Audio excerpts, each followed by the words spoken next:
Alright, let's get off with this. Let's get this started, shall we?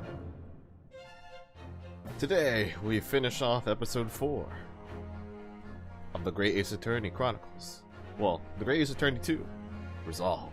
Today we finish it off, and then I will be on break until I start episode 5. But, let's just, let's hop into it today.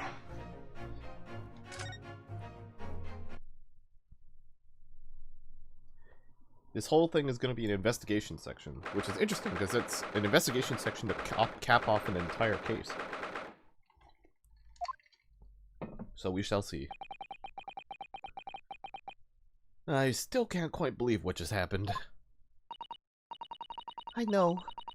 I inquired with the bailiff after the court session was adjourned. And it seems Mr. Vigil was taken to hospital to recover. Right. 10 years ago now, Mr. Vigil attempted to commit suicide by jumping out of the window of the prison governor's office. But ever since then, he's completely blocked the memory of those events from his mind. Yeah, very interesting how he completely blocked it from his memory. Nobody knew his secret. Not his family. Not even the man himself. But I forced it out into the open. Was it wrong of me to do that? Did I overstep the mark, I wonder?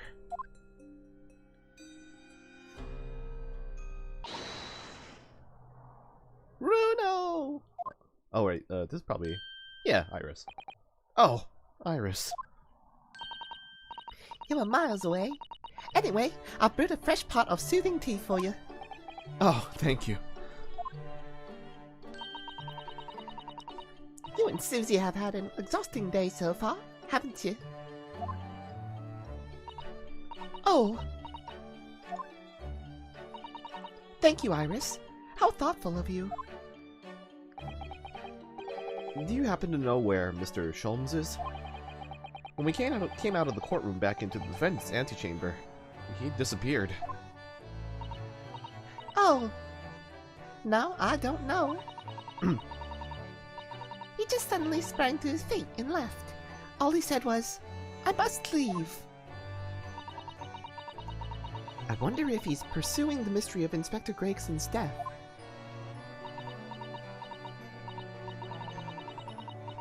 Well, you know what Hurley is always saying, don't you? There are mysteries in this world that should perhaps never be solved.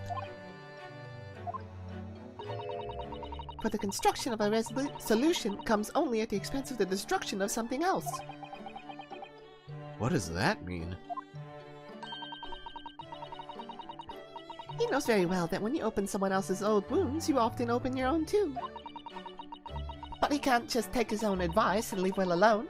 Solving mysteries is too important to him. That's so true. But that's what I like about Hurley after all.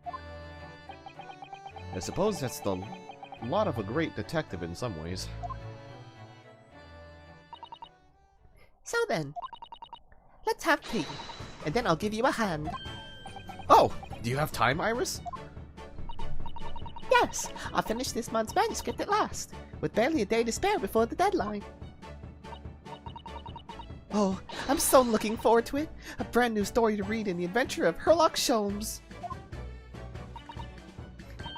You know, I always hide Hurley's violin in the days before I have a deadline. You do? Or Mr. Sholmes? I'm sure that's very wise, Iris. How responsible of you. Now then, my dear fellows, let's make a plan of action before we continue our investigation.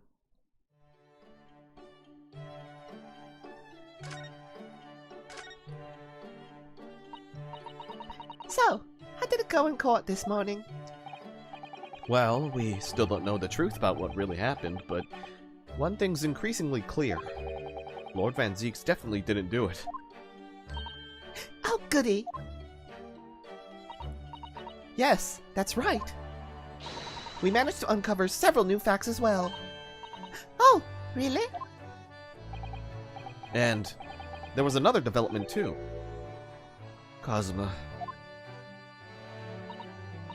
Yes, it's quite clear now that Kazuma-sama is not himself. The way he's acting, it's almost as if he's possessed. I know. I mean, at the end of the proceedings earlier, he was like a bloodhound the way he was chasing down Mr. Vigil's forgotten past. He's not normally so mercilessly persistent.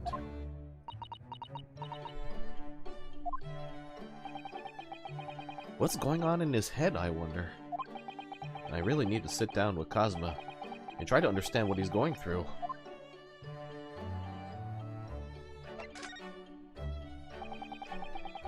If Gregson was really murdered the day before his body was discovered, then Lord Van Zieks has to be innocent, you see. What? The day before? Well, that should be easy enough to work out, just by examining the corpse, surely. Yes, you would expect so, but curiously, no time of death was included in the autopsy report. That is curious. There were still unanswered questions about Lord Van Zieks, though, aren't there? Do you mean? I mean, what was he doing there on Fresno Street that day in the first place? Well, according to the man's testimony, he said he was investigating Inspector Gregson, didn't he? And it turns out that little room was actually the inspector's secret office. Oh, that sounds like it has all the makings of a wondrously devilish plot. But then, why was that notice board in there covered in all those particular papers? Papers about cases with a link to the Reaper. I'm starting to get a bad feeling about all this. Oh dear, that sounds more like something horribly devilish. We must start by looking into Inspector Gregson's movements of late. Let's try to condition before we get into Gregson's movements. But yeah, so my guess is, because we know of Strongheart's association with Scythe, and we know Scythe forged the medical reports in the last case, so like I wouldn't put it against her to for her or somebody on her team to completely remove the time of death, or manage to exclude the time of death for Gregson and all in the investigation. There's something up, and they're tied to Strongheart, so I'm guessing when he was talking to Van Zieks earlier in the case, he was definitely trying to like get him to do that Gregson investigation, and that's why I'm pretty sure he was trying to frame him in that moment. So Strongheart's definitely not all he seems to be, is, well, as we, you know, kind of surmised near the beginning, it seems kind of where they're pointing towards. Vigil, you say? Isn't that the name of the lady who came to visit Hurley yesterday? That's right. To ask Mr. Sholmes if he would help her to find her missing husband. Only Mr. Sholmes completely passed the buck to us. Actually, didn't you say that Mr. Vigil had been taken to the hospital? Do you know which one? It's St. Sinners. Well, I don't know where my voice went there. I'm starting to wonder if all the other hospitals in London have closed down, if it's always that haunted in particular. But that's amazing, Luna. You found the lady's husband already. Well, I suppose I have. By accident. And 10 years ago, while Mr. Vigil was the chief warder at the prison, he was responsible for overseeing the professor's incarceration. No! So when the convict escaped, he was held responsible and immediately dismissed. Sometimes I really don't want to grow up. There's more. For 10 years after that, while he was ostensibly working as a peddler, he also had another secret job. He was paid by Gregson to be his stand-in, to impersonate the inspector. Impersonate Gregson? But why? I have absolutely no idea. Oh, Ginny was right. I'm starting to think all adults are up to no good now. Including you, Runo. I haven't paid anyone to impersonate me. That means he has ties to the professor and to Inspector Gregson, though. So I do not think we ought to pay a visit to Mr. Vigil, don't... Oh, so I do think we ought to pay a visit to Mr. Vigil, don't you? Back to St. Sinners, then.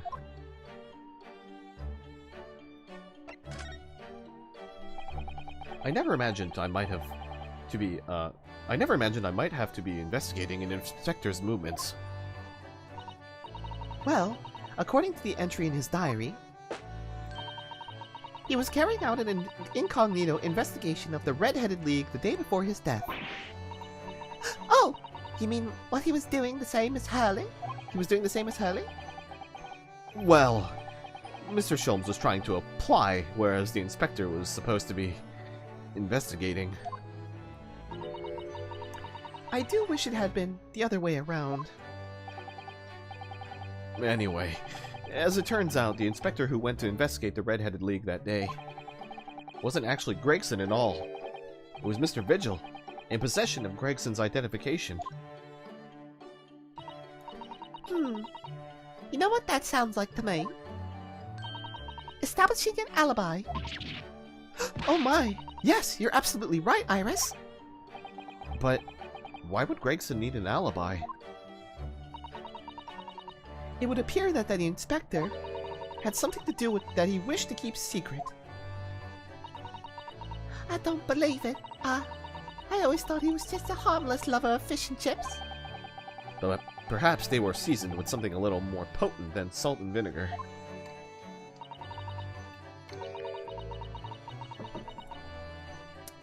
I think perhaps we should try to move away from food analogies. Well, anyway, if Lord Van Zieks felt the need to investigate Gregson... Yes, I agree. We must try to find out what he knows. Yeah, Van Zieks said he was investigating Gregson on his own for the whole sake of the professor case, but yeah, I don't know. It could be tied to that whole thing he was talking to Strongheart about, unless there was something else. But yeah, or maybe Strongheart is like, I have a lead for you. He's around here or something, you know? Maybe, I don't know. I guess we'll really see either by this investigation section, or maybe like the first part of the whole episode 5. Who knows?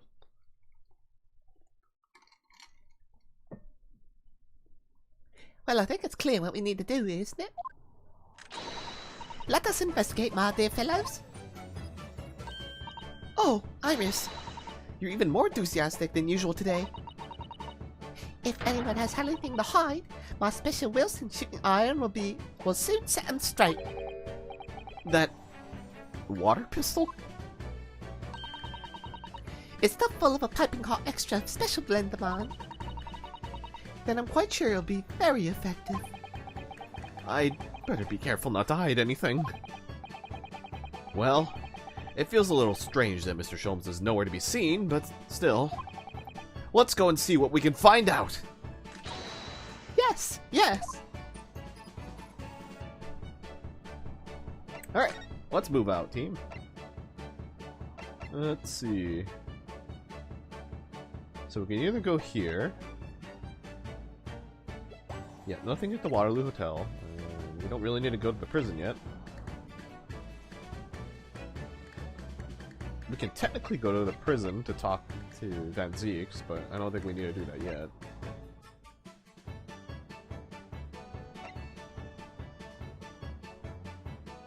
Okay, this is the hospital, and we don't want to bother Vigil yet. This place is thick with dust, is it? And you're such a chilly. This is just she's only making like a normal comment, so I don't think we really have to come here yet, so. Let's try, maybe we do go to Van Zieks, because he's the one who's looking into Gregson, so maybe he can tell us something that we can look into.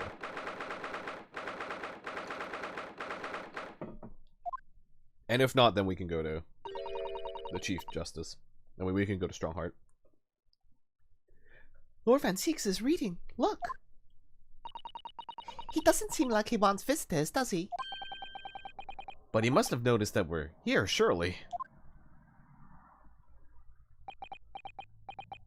Oh, he's really ignoring us again. Oh, nope, there he is. What do you Nipponese want? There's no way to greet the lawyer. That's no way to greet the lawyer who's trying his hardest to prove your innocence, is it?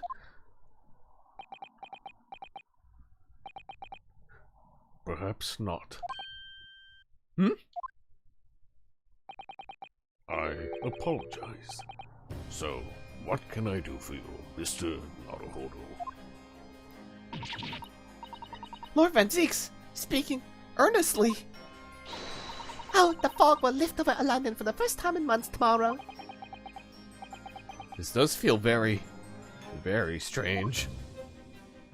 Also, not really hitting my Van Zieks tone right now. Kind of hard right now. Let me see. I am my own judge and executioner, Cecil. Yeah, I think something like that. I must say, I was impressed. Oh, well, thank you.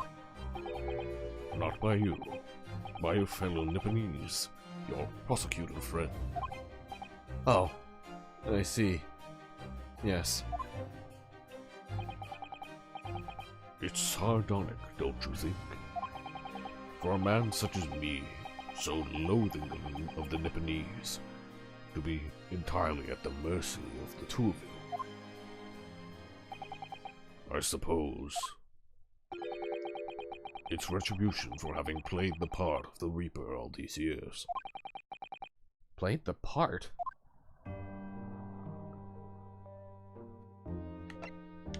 What does he mean by that, actually? That's really interesting. You once told me that the world was gonna roll me, and that I'm not really the sharpest tool in the shed, but that you also gladly allowed people to believe in you, to believe you were the Reaper, because it helped reduce the amount of serious crime that took place in London. If keeping quiet and playing the part benefits the cause, a cause I myself am committed to pursuing, then why would I choose to say anything? But the henchman of a criminal killed by the Reaper attacked you only the other day. And that was just the most recent of many attempts on your life, wasn't it? Someone is clearly profiting from your silence about all this. Someone is using you! Believe me, ever since the Reaper first appeared, I've been doing my utmost to expose him, or rather, expose the organization. Organization? That's a big... Huh. Not a specific person, but a whole organization. Interesting. Okay. Wasn't expecting that. I was thinking it was like more a... Well, I mean, if I'm assuming Strongheart is associated with framing him, I guess that is an organization, but I thought it would just be more like specifics. I didn't think of it as a whole group thing, you know? Huh? It's a whole organization? It's inconceivable that all those accidents were orchestrated by one man.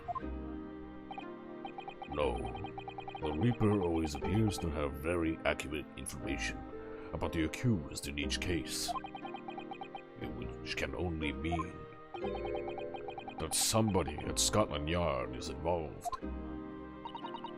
Someone at... You can't mean... It's taken me many years, but I finally identified the central figure in this Reaper organization. Tobias Gregson. No! No! Center of it? Gregson? The Reaper? That's a very strong... What?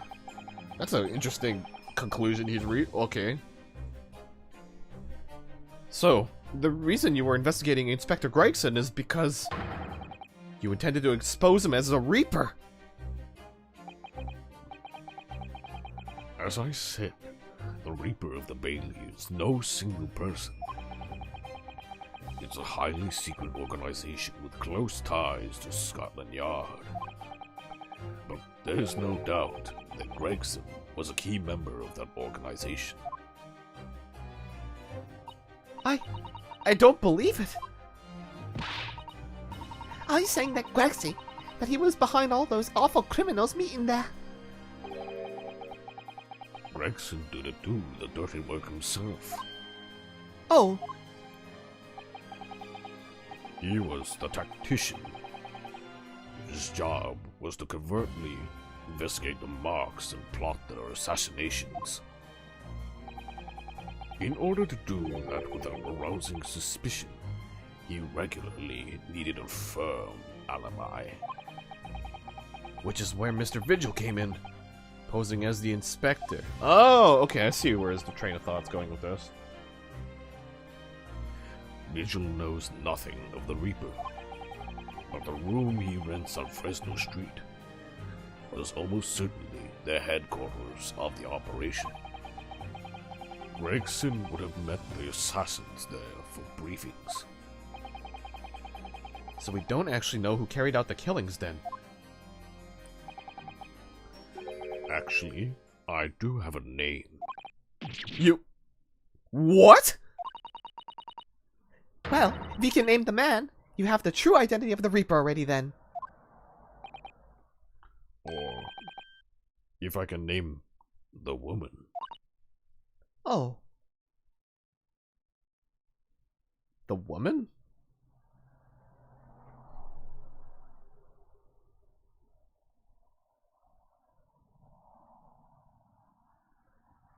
The woman?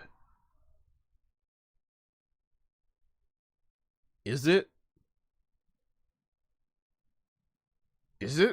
What's her? The girl from the first case of this game and the first game? The student who murdered Watson and got killed in in this game? What is it? Her? A young woman by the name of...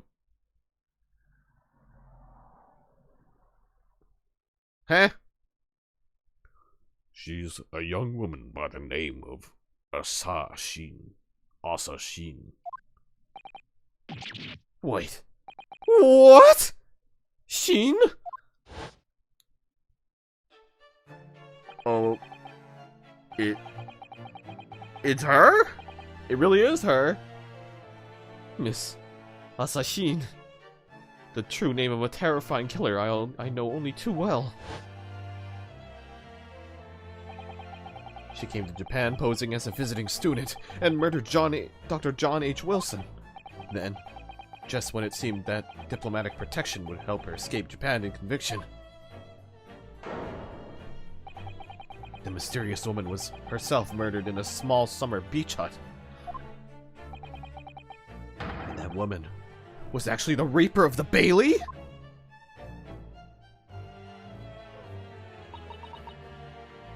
Mr. Naruhodo, this perhaps isn't the place to discuss. No, of course not. We can't mention it here. The fact that she killed Dr. John H. Wilson. Because Iris doesn't know, and it's very likely that the man was her father. Oh, poor Iris. Assassin, I should let father know at once. Yes, I agree. Okay, so I guess we're going to the hotel. Okay, but let's get this dialogue about Osogi. I want to Kazuma. Let's see if it gives us any fruit to which it will bear anything in somewhere else. You know? Kazuma, isn't it? Kazuma Osogi. You say he's a friend of yours? My best friend. He's the whole reason I got to come to Britain. It was all on his merits. I have nothing but respect for him. Yeah. Yes, I understand that only the very best students are selected for such opportunities. And I had a fine demonstration of how sharp he is in the proceedings earlier today. He missed nothing. In fact, his flawless performance very much reminded me of his father. Genshin Sogi. The professor. It It's true that the aristocracy at the time was the root of numerous grave societal problems. They were abusing their power, playing with the common man as pawns in politics, in economics, in war. In many ways, Asogi was carving out a canker from the society that we British couldn't deal with ourselves.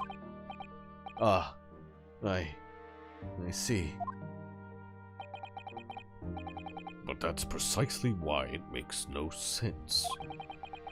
Clint Van Zieks was a noble and upstanding man.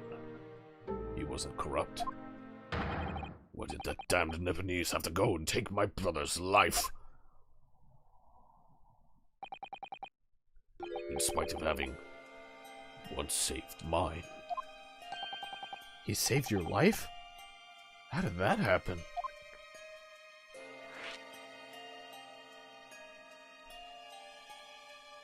Why would he kill Van Ziek's brother? Someone helped him escape execution. He came out of the grave, and then they killed him to, like, make sure that he died.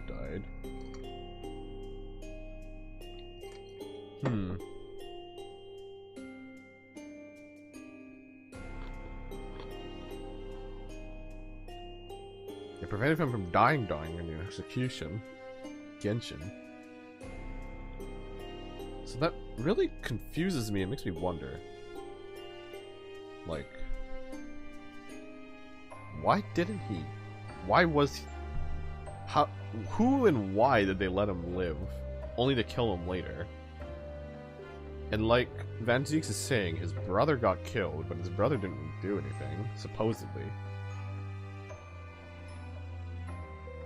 But I feel like they're really setting up that as like, my brother is so good and perfect and whatever. Like, he died for no reason. I don't know. It feels like there's something suspicious about his whole brother thing.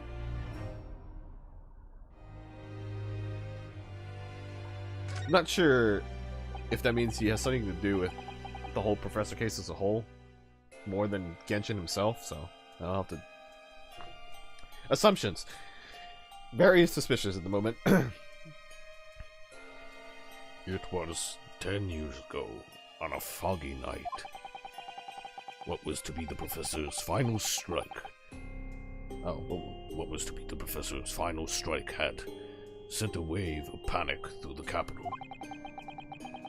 So Clint Van Zieks had already been killed at this point, then.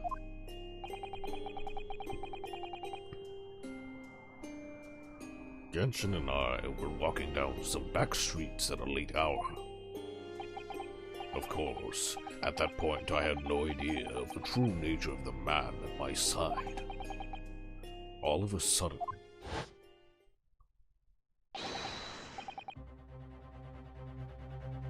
Don't make a peep, you're coming with us! What? Oh, okay, so it was random people. Don't make a peep, you're coming with us! Or something. We were surrounded. All of our assailants were armed with pistols, their faces obscured by scarves. Clint was not only from noble heritage, he was a brilliant prosecutor as well. The scum of London hated the sight of him, and they had no sympathy for his younger brother either. I'd been targeted several times before already. Yeah, it's Van Zieks, all right. We've got him. I could hear them murmuring amongst themselves. I knew they were after me. But just when I thought my time had come... If I let them kill you, Clint would never forgive me. It was Asogi's voice, just a whisper in my ear. Bang. Ooh. After that, I don't remember exactly what happened. The next thing I knew, there was silence all around. Genshin lay on the cobbled street. Blood was seeping from his left hand. He'd shielded me.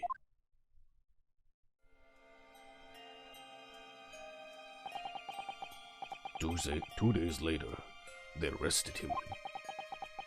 On suspicion of being London's most notorious mass murderer ever, the Professor. How awful for you. All at once, I lost the brother I revered, and the foreign friend I held in such high regard. I'm so sorry, Lord Van Zieks. Damn, dude.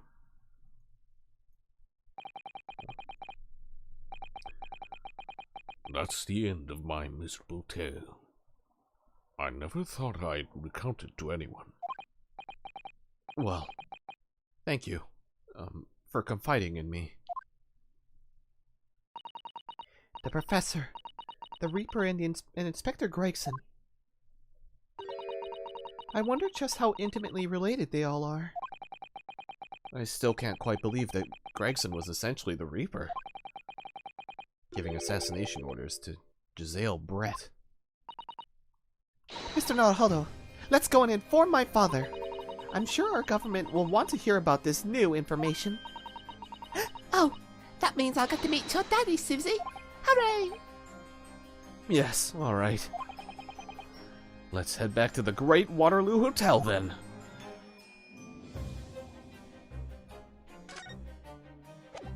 There might be one more dialogue with Van Zieks later. That's my guess. Alright, so let's head over to the Waterloo Hotel. Yeah. Okay. Carrying on.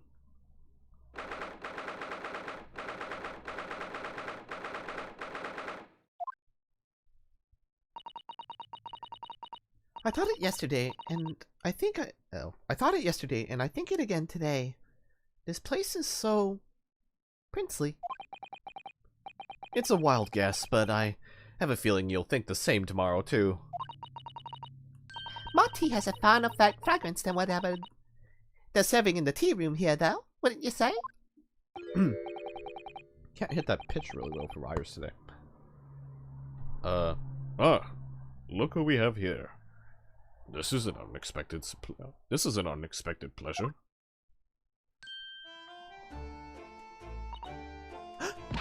Father! Oh, is this your daddy, Susie? How lovely. What a charming young lady. And you are?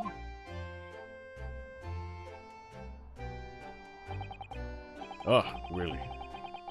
So you're the author of The Adventures of Sherlock Holmes, are you? That's me. Iris Wilson at your service, sir. Susie's been such a wonderful friend to me over the past year, you know? Well, Miss Wilson, I must say I read your work regularly, and with much interest. Iris actually lives with Mr. Sholmes, you know, Father. Cup of coffee. Is that so? Well, perhaps that goes some way to explaining that bright look in your eyes.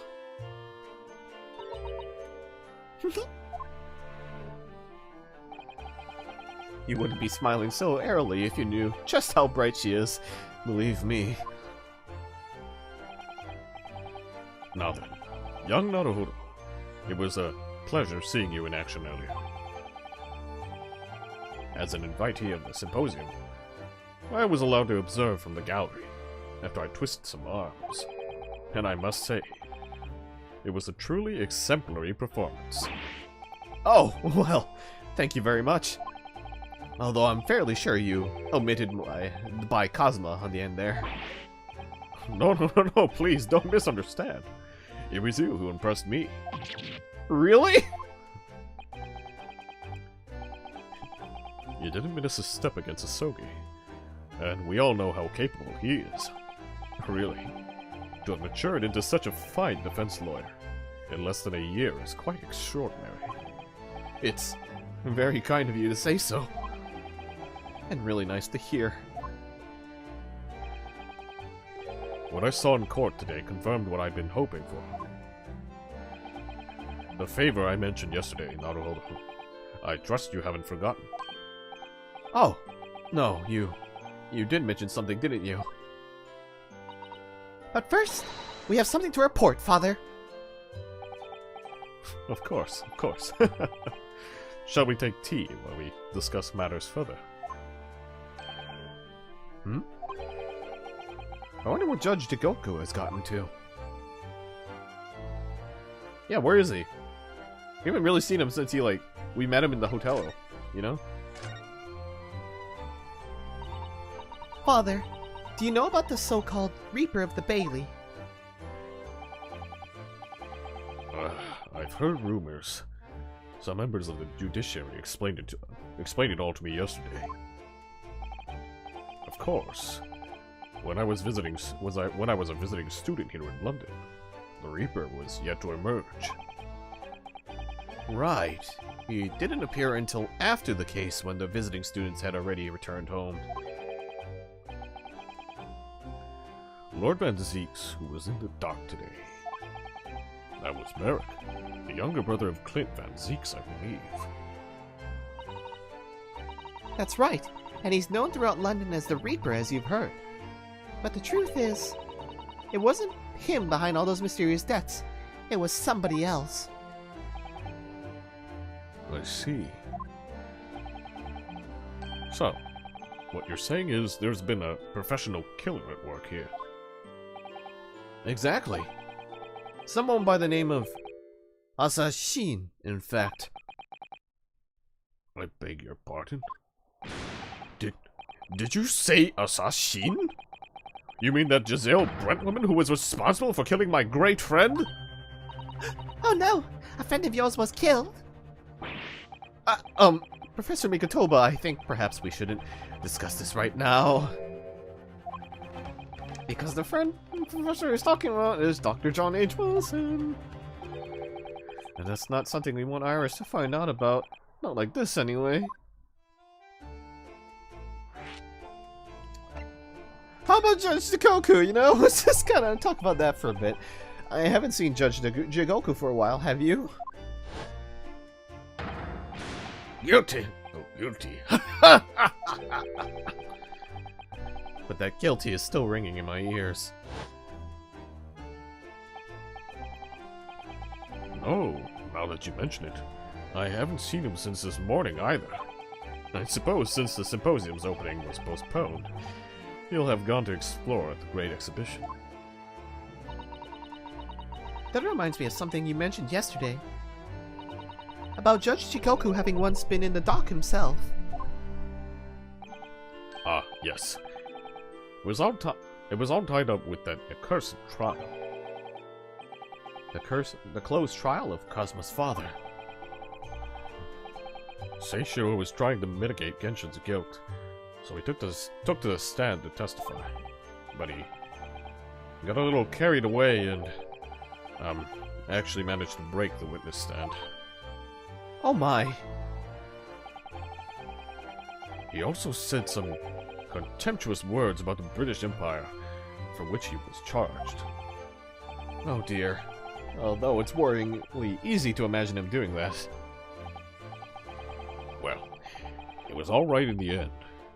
He was acquitted, and we returned home to Japan together. Thank goodness. Ah yes. Talking of Seishiro, I have a copy of the photograph we all took together here today. Please. Oh, what a lovely picture. He certainly seems to shout, "We've arrived in Britain!" Oh, that got added to evidence. Huh. I wonder if that's significant in any way. None of us had any idea what was coming when we took that, did we? No, that's so true.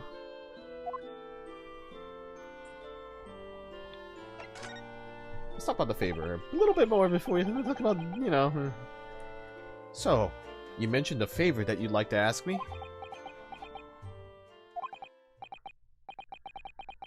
Well, this fateful trial that you're fighting. One way or another, it will be over before long. And when it is, I'd like you to accompany me back to Japan. You want me to... What? I'm sorry. Ugh. Father, what's the meaning of this? Now, Susato, you should understand. You've seen how our courts work firsthand. Japan's judicial system is in its infancy. Especially when it comes to defense. Oh, you mean... The Supreme Court Judicature is in desperate need of a good defense lawyer. As soon as possible. Really quite urgently, in fact. But I'm not even been in London a year yet. I've read all of Susato's reports. I'm well aware of your extraordinary talents. And having seen you in action with my own eyes earlier today, there's no question. You, Naruhodo, are precisely the man our country needs. So, you be leaving then, Reno? But then, what am I supposed to do, Father? Come back too? You came here to serve as Asogi's judicial assistant.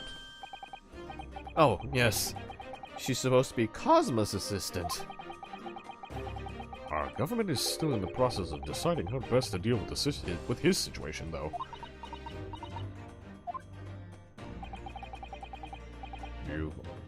You've always chosen your own path, Susato, and I trust your judgment. In this matter, also. Father! Please, the pair of you, don't look so downcast. It's merely a suggestion, you understand. I hope if I'm honest, but I won't force you. All I ask is that you consider it, and come to a decision by the time this trial concludes. Yes. Alright. You won't leave me, will you, Bruno? The thought hadn't even crossed my mind. Up until now, I've just been trying to do what I believe to be Cosmo's will. But it turns out that he's still alive, so... where does that leave me? Maybe I should have said that last, because that gave kind of like a really conclusive feel to this conversation. I've just remembered something. Biscuits. This hotel has the most delicious looking biscuits. That was rather out of the blue. She's doing this deliberately. I think I'll go and see if I can purchase some. I wonder, would you like to come too, Iris? Oh yes. You just tried to leave me behind. Good diversion. Good diversion.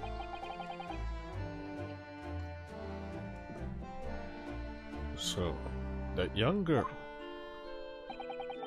is called Iris Wilson, is she? Yes, that's right.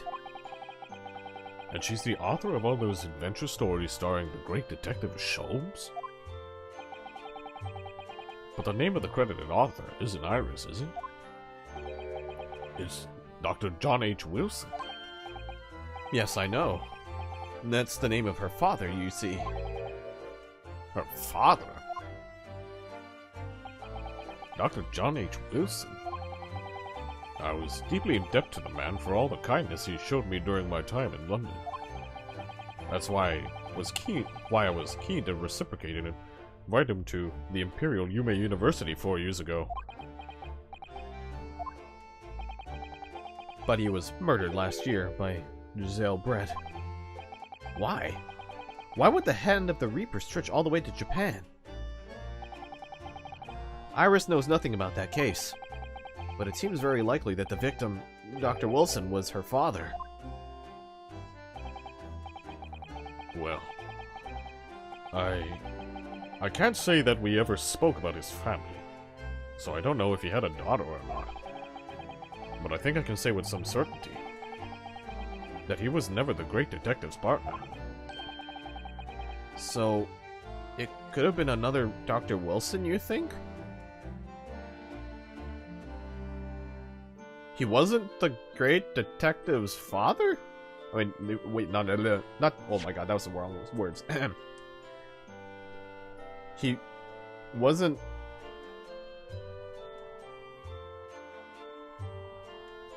He was never the great detective's partner. Sorry, word. I don't know why I said daughter, I meant partner, but yeah. Wilson wasn't Wilson in this case?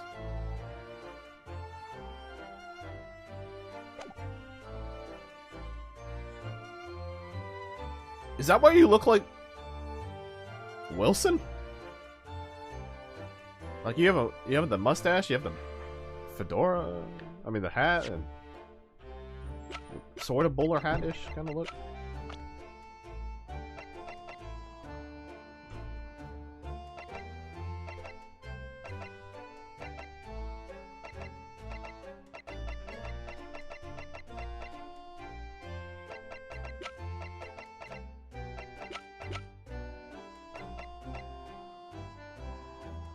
Didn't I say that he looked kind of like Wilson?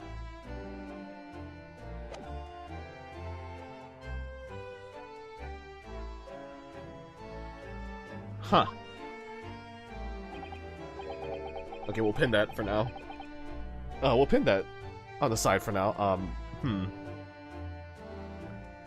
Well, John and Wilson are both common names after all. Still, it's probably best not to mention this to the young lady until we can be sure. That's what we thought, yes. We're back with cinnamon biscuits. Oh, they smell delicious, Iris. I think cinnamon will go very well with the tea they serve here, don't you, Susie? Yes, I'm sure you're right, Iris. Cinnamon biscuits do sound tasty at the moment. What a, you know, I could definitely go for some. Well, if you'll excuse me now. I need to telegram government ministers and the Japanese police with this information about Asashi. Of course, Father. Thank you. I look forward to next month's installment, Miss Wilson. Oh, good. And please, they'll come to Baker Street sometime, won't you? We'd love to entertain you. I would be delighted. I would be delighted. The best of luck for tomorrow, Naruhodo. And give my suggestion your full consideration, won't you? Yes, I will. Going back home. There he goes. I guess we won't ever come back here for a while. Maybe, unless Chigoku comes back. You know, Cosmo-sama has always meant a great deal to my father. I'm sure he'd love the chance to meet with him and talk to him about all of this. Yeah, no doubt.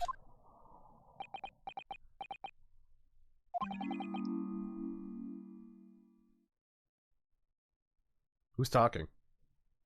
Asashi. Of course, it's so obvious. Oh. Of course it's Sholmes. How could I have neglected to consider the possibility before now? Ah! Mr. Sholmes! Harley, what have you been? Why, I joined you all for tea, of course. What an extraordinary question. I didn't notice you at all. No matter, no matter. Anyway, to more pressing concerns. Mr. Naruhodo. Oh. Yes? I must dispatch a telegram to your country at once. It is a matter of much urgency. To Japan, you mean? Tell me, to whom can I entrust the task? Quickly now, who? Well... My father has just left now to send a telegram to the Imperial Police Bureau of Japan himself. I see. Well, he looked reliable enough for a bearded fellow. I don't think what father sports could be considered a beard, Mr. Sholmes. Oh, so I guess he saw Jigoku. There's not a moment to you lose. Kindly ask your trusty unshaven father to receive this sent. Yeah, he's talking about Jigoku. I will, but what is it? No questions at this time, if you please, Mr. Sato. All we can do is pray that for once my deduction is awry. Doesn't that imply that your deductions are normally correct, Mr. Sholmes? Which isn't exactly... Now then, you may be surprised to learn that I am a very busy man. I certainly have no time to hide behind settees and eavesdrop on other people's conversations. So that's what joining us for tea meant. I leave the sending of this in your hands then, my dear fellows. Oh, and he's gone. Wait a minute, Mr. Sholmes! He just sort of ran off, didn't he? At quite a pace. And left the unpaid bill for his tea behind, too.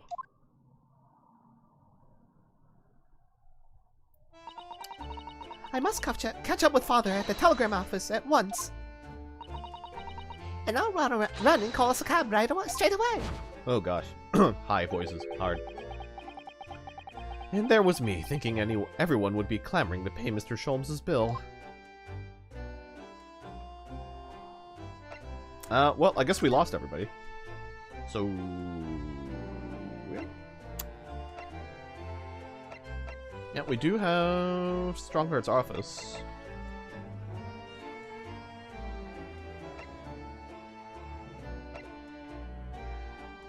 Oh, we can technically go visit Vigil now. I don't believe we visited this place for some time. Maybe, okay, so since we're talking to Vigil, maybe let's talk to Strongheart first. Maybe he has some info for us, you know? That we can dump onto Vigil. Oh, also Cosmo's here, so that works too.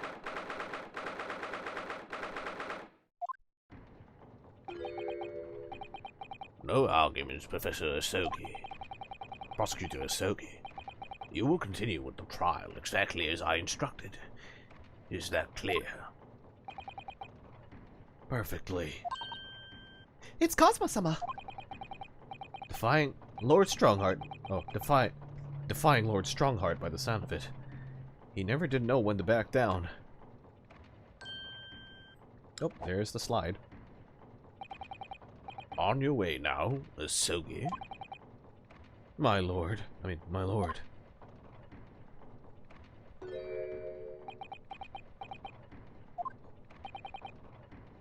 Cosma. Oh, and there he goes. He left without saying a word. Yes? What are you doing here? Oh, well, I was just hoping to ask you a few questions if you wouldn't mind. I wanted Van Zeek's trial concluded today. But Prosecutor Asogi's unwelcome inquiries are going to make it take longer than necessary. Unwelcome inquiries? As a result, I'm losing even more precious time. Currently 2 hours, 55 minutes and 41 seconds. 42, 43... Then we must resolve everything before 3 hours have passed, Mr. Naruhodo. In a miraculous not even 5 minutes? Anyway, I can't let the man's obvious bad mood put me off. I need information. Okay, let's poke the bear, I guess. Does Prosecutor Asogi believe that Lord Van Zeeks is the Reaper? I wouldn't know. It was 10 years ago in that fateful close trial that Lord Van Zieks made a name for himself among the judiciary. But the next trial he fought, he lost. Even the ringleader of a criminal organization was acquitted, thanks to the older jurors being under duress. But that's awful. The man's freedom was short-lived. He lasted just 3 days.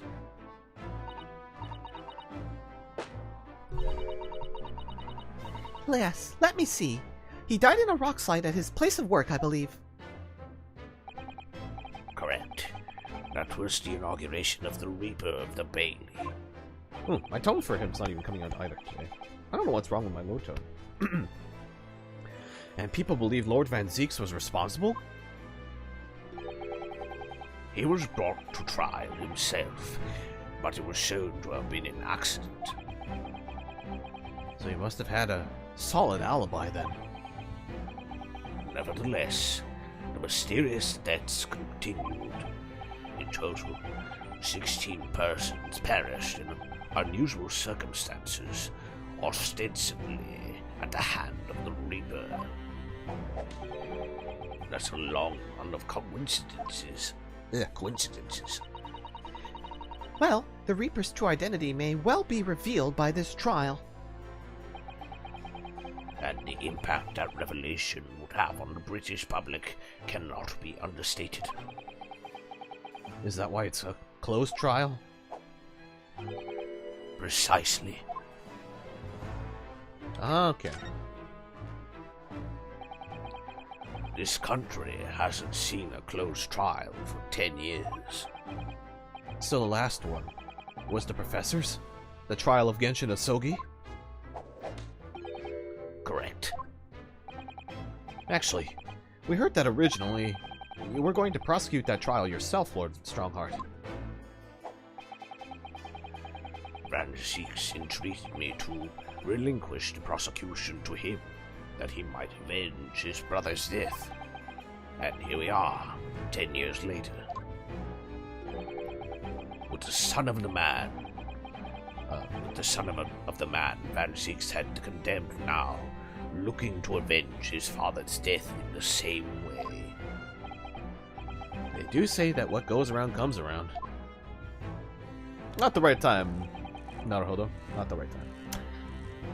However, it would seem that the new young prosecutor is harboring some ulterior motive as well. Cosmo is? I like my organization to run smoothly, in the exact manner that I prescribe. As with the giant clock in here, I won't tolerate a single cog being out of step with the others. Ah, so that's what all these gears are about in here. If the young man refuses to mesh with the other parts of my great machine, I will be forced to take steps. What do you mean? Not something with which you need concern yourself. In any case, all your questions will be answered tomorrow. Wow, we only got like 2 statements with the guy and he's already done.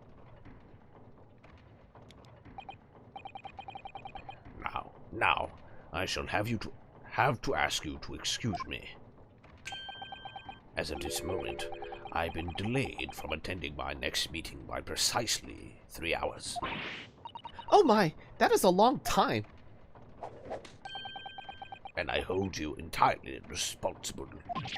Even though we miraculously managed to fit everything into not even 5 minutes.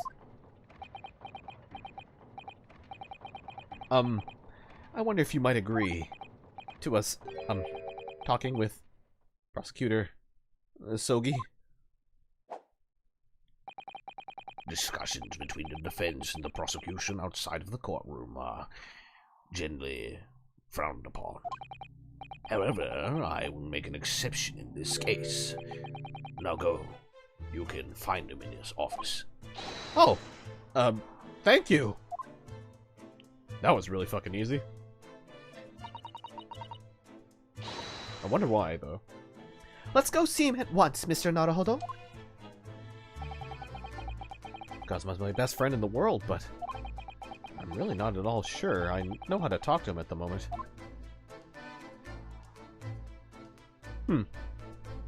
Very strange, honestly. Well, I guess we have his office. So let's go pay a visit.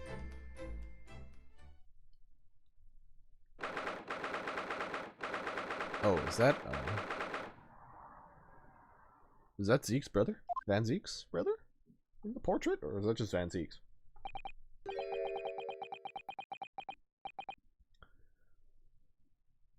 Oh, yeah. I think that is Kent. I don't remember. We did visit this in another part of the one of the earlier trials, but yeah, I don't remember actually if that's him or if his brother. So, this is the office of Prosecutor Asogi now, is it? Kazuma-sama is doing so well for himself. Not the right time, Susato, but I understand. You're happy. Even though he's always forced to kneel on the floor, Japanese style, in that dark corner. It's his habit to sit Seiza style whenever he's working. Oh, but he's standing now. Ah yes, all the wine glasses that he needs because he breaks them so often. And the wine glasses. And the wine bottles. Kazuma.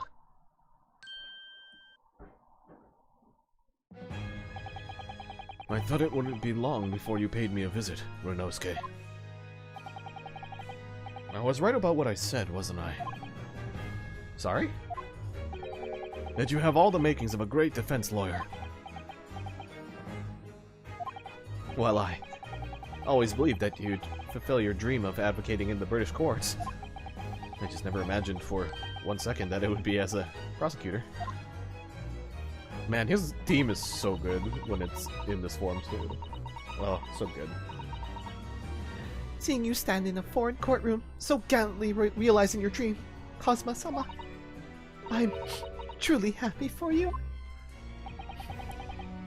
And I am truly thankful to you, Judicial Assistant Nikitoba.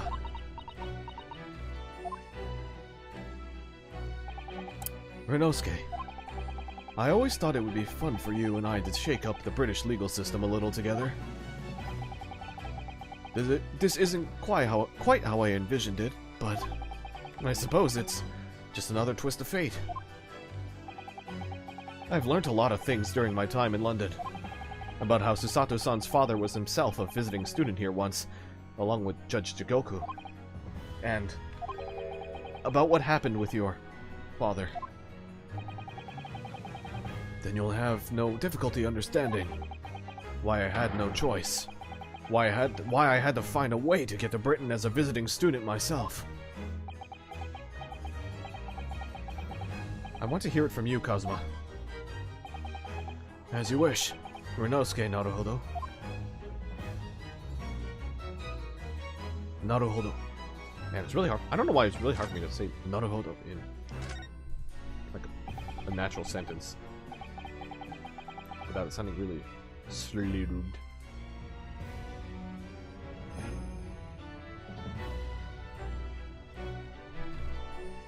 It's getting on for a year now, since what's happened on the SS Buria. We were heading across the oceans from Japan to Great Britain. When a bizarre series of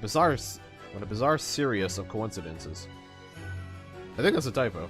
When a bizarre series of coincidences led to those tragic events. That's it, serious, right? A bizarre series. Yes. When a bizarre series of consequences. Yeah. I thought I'd lost my best friend forever.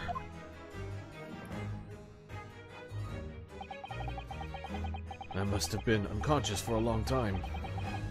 When I awoke, I was lying on a bed. It was a narrow little room.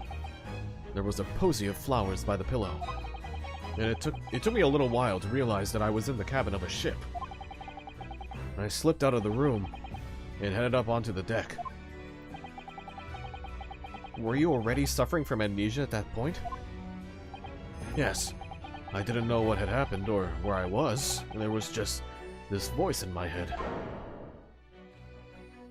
You have something to do. You have something you have to do. Something no one else can know about. Go to Great Britain. Your task awaits you there. It was a calling I couldn't ignore. It compelled me relentlessly. Out on deck, I saw that I was on a huge steamship, and we were docked in a large port. It must have been Hong Kong. Yes, it must have been. Presumably just before they were due to carry your body off the ship. I had no idea of the situation, but I did have the feeling that this was in some way my last chance. So I concealed myself among the disembarking passengers and went ashore. Then I disappeared into the crowded streets of that foreign port city, so I could plan my onward journey to Great Britain. How the fuck? Just under a year ago, with all my past memories lost to me, I was left behind in Hong Kong. Everything was foreign to me. The sights, the sounds, the smells. My head reeled. I was truly at a loss. I realize now that I'd escaped as a dead man, with nothing but the clothes on my back. No money, of course. Oh, how terrifying for you. Luckily, though, I had 2 feathers in my cap. One being your knowledge of English, I suppose. That's right. And on the back of that, I was able to pick up some work as a deckhand on a cargo ship. Eventually, after calling at countless ports, I finally arrived at Dover. That must have been some 3 months ago now. Your formidable tenacity had purpose showing itself again. I mean, the man had lost his memory and had literally nothing to his name. But he still managed to make his way to London on the opposite side of the world. Of course. I had no idea why I'd moved heaven and earth to get there at that point. So, how did you end up becoming Lord Van Zeek's apprentice then? That can only be called an extraordinary stroke of luck, really. You see, I was stopped at the border because I had no papers. They took me straight to Scotland Yard, and by sheer coincidence, Lord Strongheart was there to attend a meeting. That's when the second feather in my cap came into play. Would that have been your knowledge of the law? Yes, exactly. Lord Strongheart was curious about an Easterner with intimate knowledge of British law. He took me back with him to the Supreme Court and assigned me to the prosecutor's office. And then 9 days ago, you finally got your memory back after the trial involving Dr. Drebber. Involving Drebber. Yes, I did. insane, though, actually. Ever since I first met you at Yume, you talked about your dream. Mark my words, Ryunosuke. I'll be chosen as a visiting student and make my way to Great Britain someday. Did you know the entire time about what happened to your father here? 16 years ago.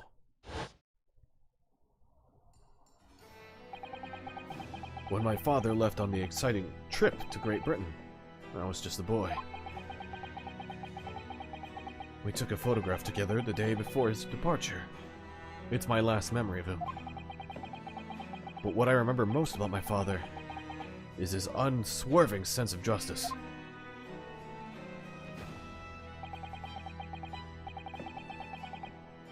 "6 years after he left, a gentleman called at our family home. He told me that Genshin, my father, had been taken ill in England and passed away.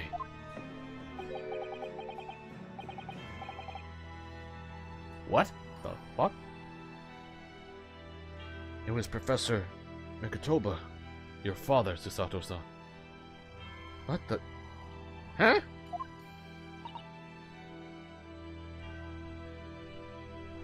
Oh my.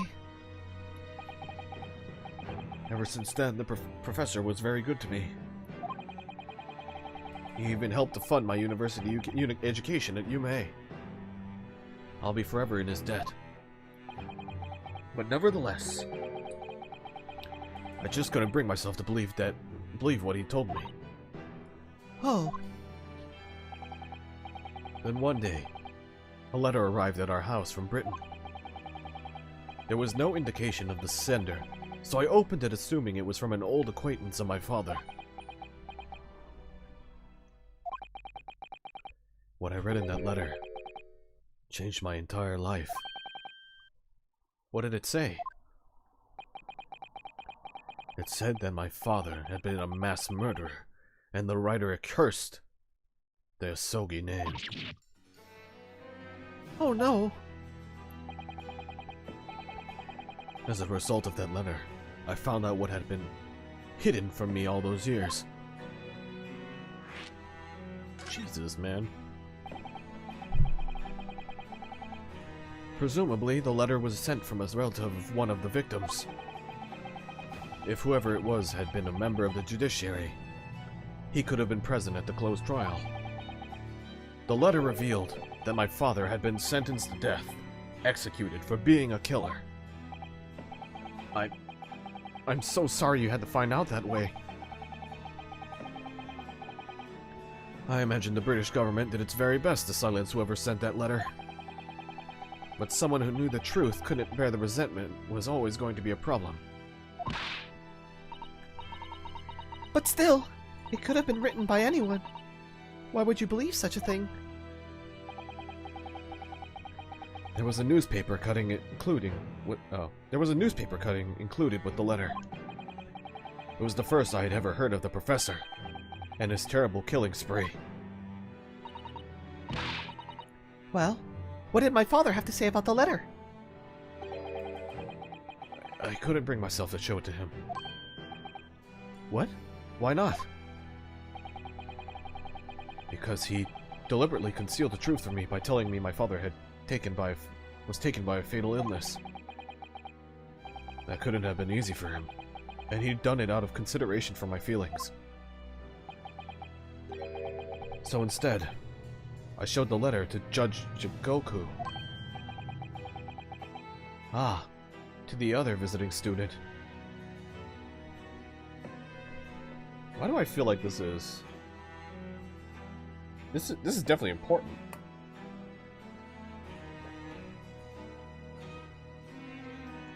Why point it out to Jigoku? Like, I know he's the other student, but that, I don't know why, that just doesn't sit right with me. He faltered for the briefest of moments, but then he just laughed the letter off. But in that moment, I saw it on his face. He was undeniably shocked, shaken momentarily before recovering his poise.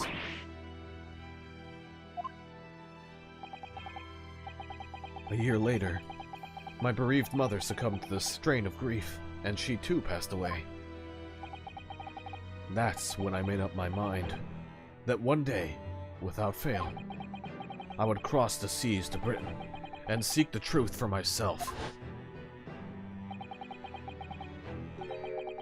The truth about my father, Genshin Asogi. And I wouldn't let anyone stand in my way. Oh, Kazuma-sama. Shit. What we learned today in court turned things completely on their head. It was an impressive piece of lawyering, Rinosuke Naruhodo. I don't know why it's so hard for me to say Naruhodo in a it's so hard for me. Naruhodo. You know? Like I can say it, but in like an English sentence, I can't really get it right, you know? Lord Van Seeks isn't the Reaper, you know. I almost don't want to believe it myself. But it turns out that Inspector Gregson himself, the victim, was. It's clear that the Inspector was behind the Reaper's activity all along. What? You mean you knew? The real question is, who's been giving orders to the Inspector? Yes, Barrack von Zeeks is the real Reaper. Oh my god, we're going in circles on this. And I know that 10 years ago it was him who decided my father must be a mass murderer and sent him to his grave. No, he was merely seeing that justice was done as the law dictates. He's not to blame. Ultimately, it's people who condemn people. The law is just a tool that they use to do it. And when a man condemns another, he must take responsibility for his actions. Of course he must. But I know for certain that my father would never have taken another man's life. Kazuma. On the contrary, my father's life was taken by the Reaper.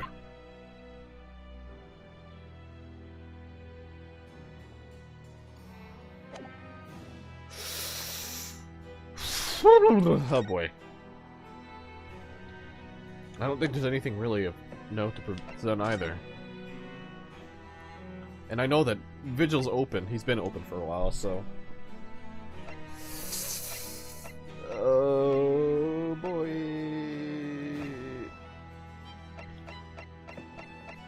Okay, let's go to the hospital. Oh boy, oh boy. How's it the same room? I know, budget, but like still.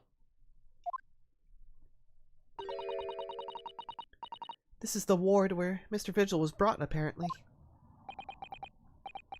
To be frank, I'm a little worried about seeing him again.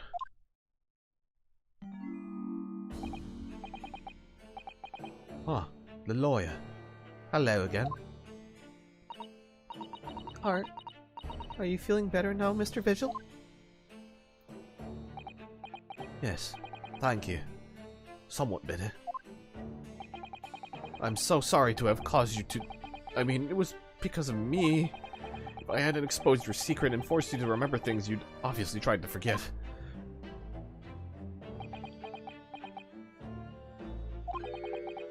The prosecutor was here until a few moments ago, too. It just missed him. Oh!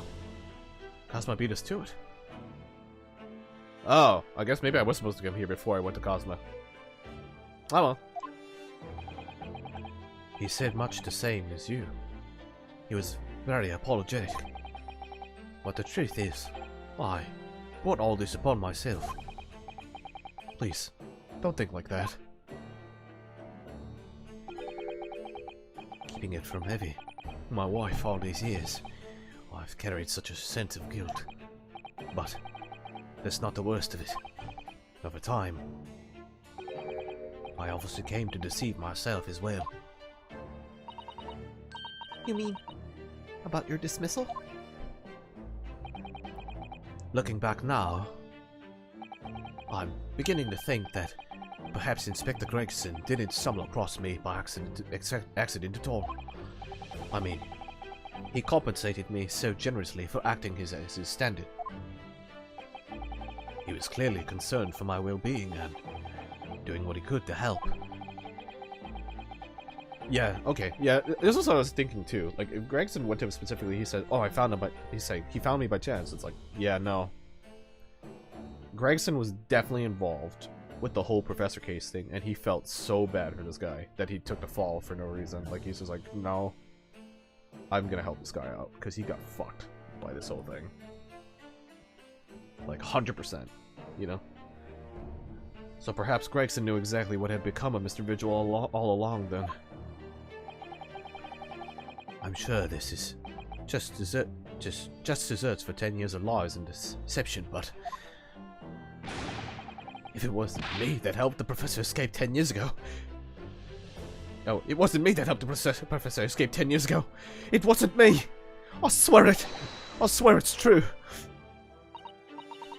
Oh, Mr. Vigil. I'm sure you'd rather not dredge up even... Oh, I'm sure you'd rather not dredge up even more from your past at this time, but... If possible, could you tell us exactly what really happened? I don't know, man. He looks pretty far gone. I want to. I need to get it all off my chest. I just want someone to tell me what I should have done.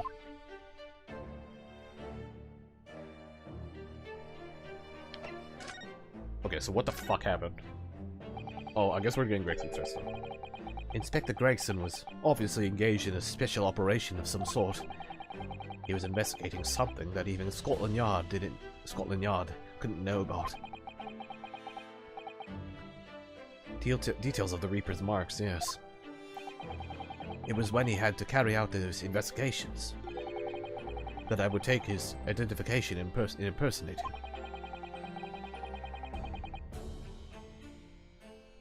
You'd pretend to be the inspector and carried out investigations on his behalf. Oh no, never! A common street peddler couldn't possibly carry out a proper police investigation. All I would do is go to the specified location and make a little hoo-ha. Just something to leave an impression, so everyone there would think a detective called Gregson was here. So, that's what you were doing on the day prior to the incident? Yes. He asked me to make an appearance at the park on Lime Street for the Red-Headed League event. So as usual, I flashed the inspector's identification around and was very vocal about my presence. But then you were taken prisoner by those red-headed fraudsters. Yes. So, you would always make a point of showing Gregson's identification and generally being loud? That's what the inspector asked me to do, yes. Well, that's one way of becoming a legendary detective, I suppose. Not a good one, though. And, as you know, I suffered this bruising around my neck at their hands. But the following day, they kept their word and released me. Without returning the inspector's identification to you, however. We had arranged to meet in Fresno in the refreshment street room at 5 that day so I could report back to the inspector. But at the agreed time, that's when I heard the gunshot.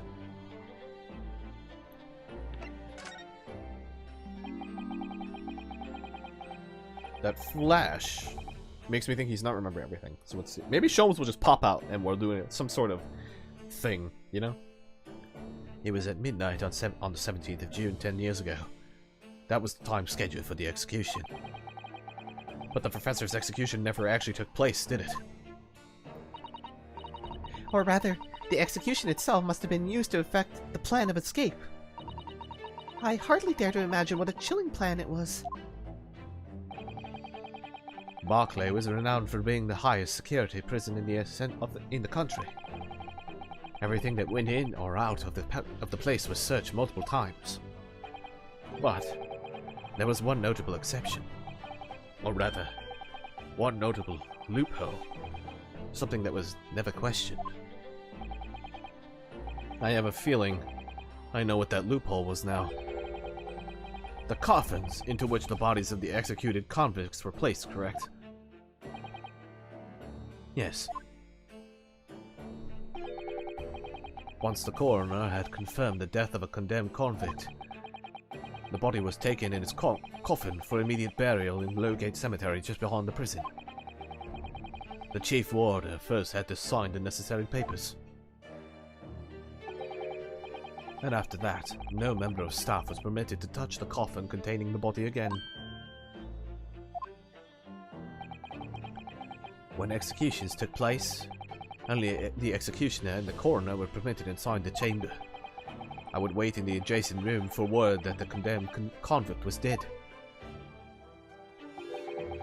On that occasion, once I had that confirmation, I went into the mortuary to find a lone coffin as usual.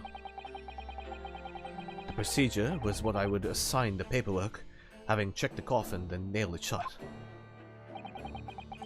But for some reason, that day, The coffin was already nailed shut. No!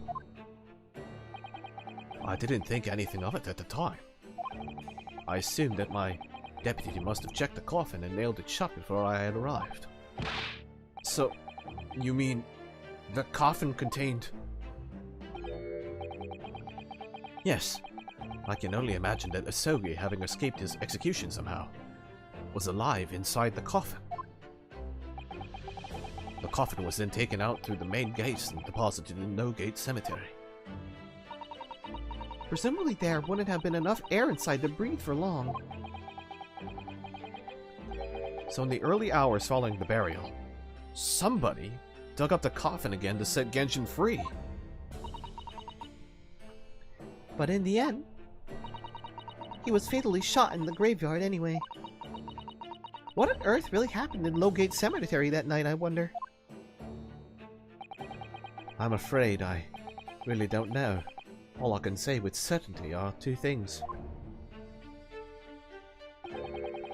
Asogi couldn't possibly have escaped that way without help from somebody working in the prison. And that somebody was not me. Very, very interesting. Who could have let him escape? Or helped him escape?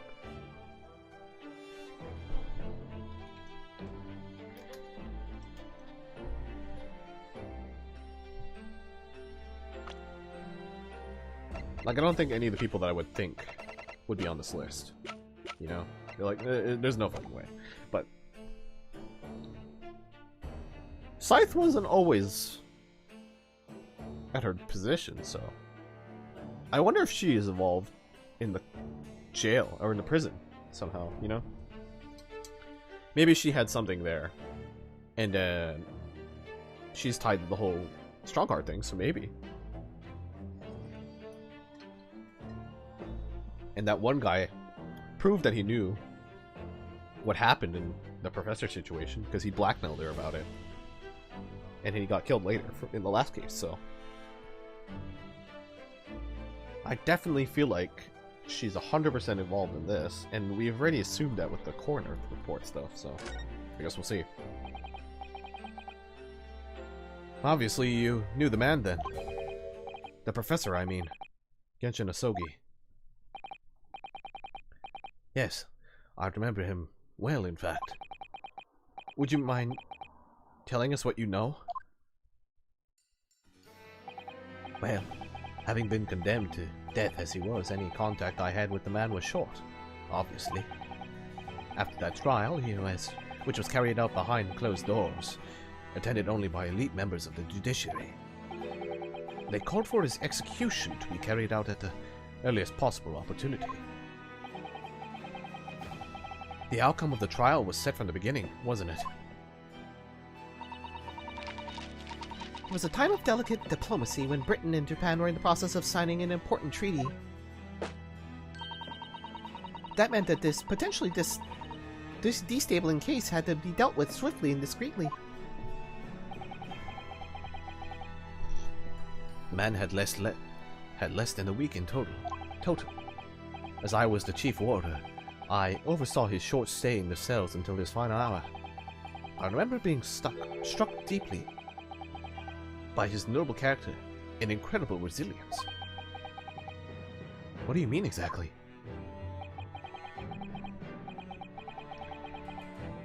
He was a killer of many men, but he was always quiet and polite. He was a gentleman and a man of intellect. In fact, I couldn't bring myself to believe what he'd done, so I asked him one day.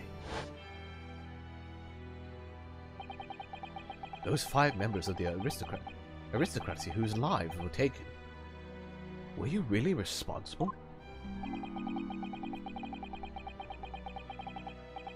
I'm guilty of the unforgivable crime of ending another man's life. Yes.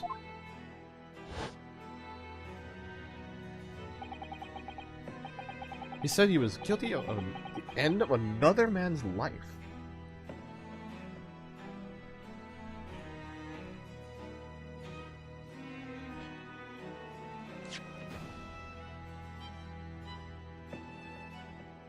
another human's life. Sorry. I'm guilty of the unforgivable crime of ending another human's life. That sounds like kind of like the line of somebody who like really didn't want to kill someone, but they had to.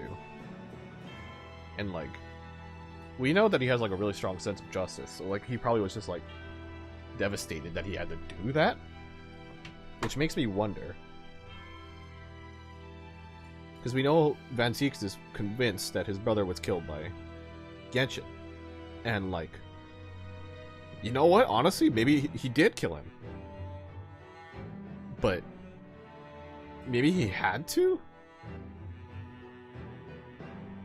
You know?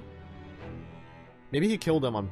He had to kill him, and that's why he feels so guilty in prison. He's like, well, I'm not going to fight back. I might as well just get executed. I just feel so bad about this kind of thing. So like... Yeah, what if Genshin killed... What if Genshin killed Clint? Because he had to kill him. And then, what if that killing was used against him to implicate him as the professor?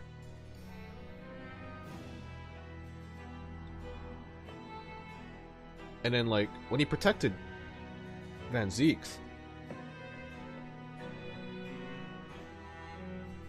then, like, he was saying, muttering to himself, like, I have to do this for your brother, kind of thing. I have to protect you, kind of thing. So, like, actually, that one confused me. It sounded like they were saying that was after his brother was already killed. But then he said, so yeah, I don't know. It's really, yeah. It really does sound like he had to kill Clint for a reason. And then, like, they're really trying to set up like, oh, Clint was the best guy ever from like Van Zieks' perspective. So I'm just like, was Clint involved with the professor stuff? Like, was he a killer? Was he a part of that whole thing? You know? That might be... I think that might be something close. I guess we'll see. The following day, the closed trial took place, and the verdict was no surprise. Guilty. That night, when he was brought back to his cell, I saw something. Something unusual. Something unusual? What? It flashed again, which makes me worried about his memory or something. Or is that just him remembering? It's really scary. The last will and testament of Genshin Asogi. His will? As I said, it was on the night following his trial after he'd been found guilty. I was doing the rounds of the cells, and when I looked into Asogi's, I noticed that he seemed to have a sheet of paper in his hand. His last will and testament, then? Presumably? As soon as he noticed me, he hurriedly shoved it behind his back. But why did you find that so unusual? Isn't it normal for a man to pen a will when he knows his death is nigh? Yes, that's true, but there were special conditions to Asogi's incarceration, you see. What sort of conditions? Well, even though he was held in a cell designed for condemned inmates, he was allowed to keep his personal effects with him, with one exception. Really? He was allowed to... his things? That is unusual. Unusual, certainly. Yeah, it really is. Of course, he'd been convicted of killing 5 members of the aristocracy. God, words.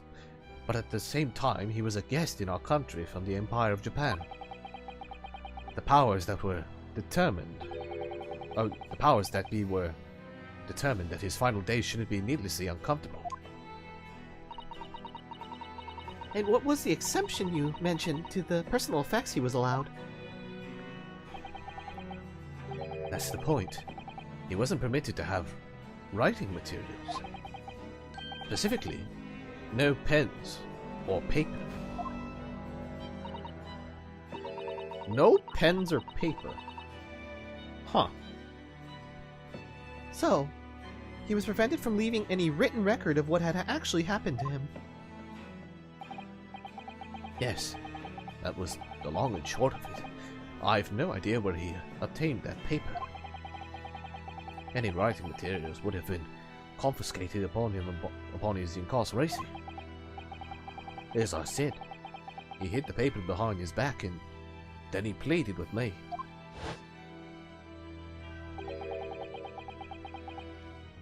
What did you just hide behind your back? Please turn a blind eye. This is my lifeline. But you know it's against the rules. You're the only person who's seen. If you just agree to keep quiet. Alright then. But what's on the paper? Unless will. In testament. This will is the only weapon I have left now. What a peculiar sentence. I think the flashings are him misremembering, maybe? Or is it just giving us key, like, make sure you know about, you pay attention to this wording kind of thing, you know? How can a will be a weapon? So I decided to pretend I'd seen nothing, and I let him keep his will. But then later, it just seemed to vanish without a trace. What? What do you mean it vanished?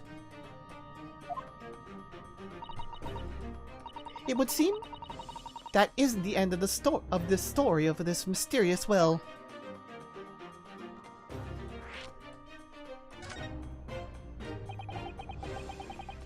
I was the only person who saw Sogi's will, but somehow it disappeared. It was after Sogi's execution. Which was actually an elaborate jailbreak. The wardens gathered up Sogi's possessions that were in his cell. They were all to be sent back to his family home in Japan, you see. The poor Cosmo-sama. And you're saying that it wasn't anywhere to be found among his personal effects? The will, I mean. That's right. Though I didn't search through him. Oh, though I didn't search through them myself. But Governor Caden was livid. He was screaming, "It can I have disappeared completely?" That doesn't quite make sense though, does it? In what way? Well, he understood that only Mr. Vigil was aware of the will's existence. In which case, how did the prison governor know to look for it? Oh yes, you're right! I really don't know how he knew, but it certainly seemed as though he knew of the will's existence from the outset. Only he didn't refer to it as a will. What he said was, the Asogi papers. The Asogi papers?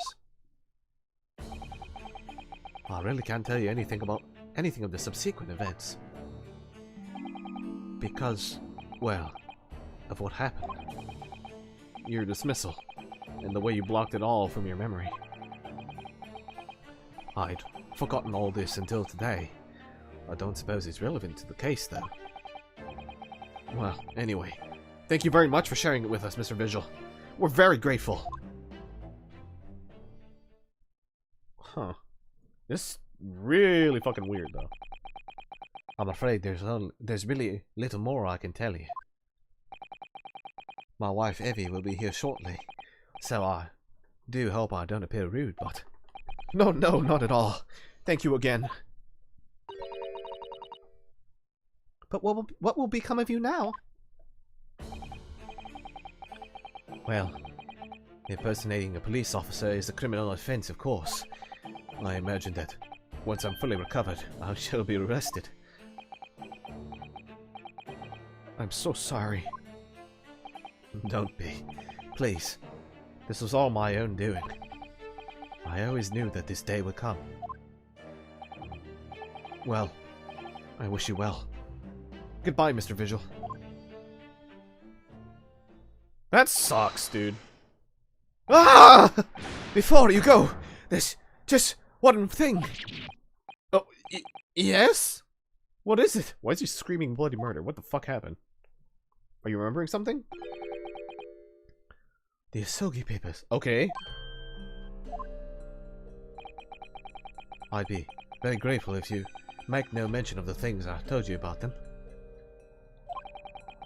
Presumably for some good reason? It's my understanding that their very existence is a closely guarded secret. If it became known that I remembered, well, it could be rather troublesome, I think. I understand. Some sort of will. Did Genshin Asogi pen just before his death? Which the man himself claimed was his last weapon.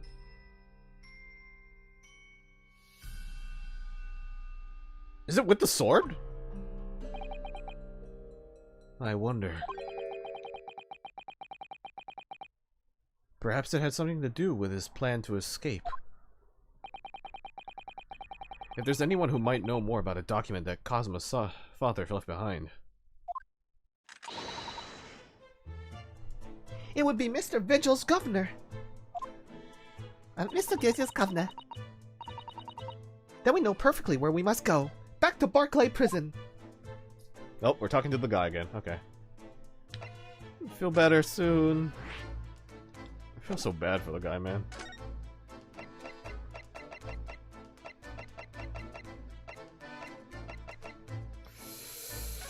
Alright, back we go.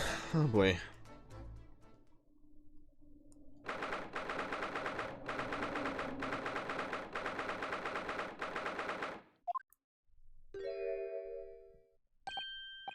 Oh, back again, are you?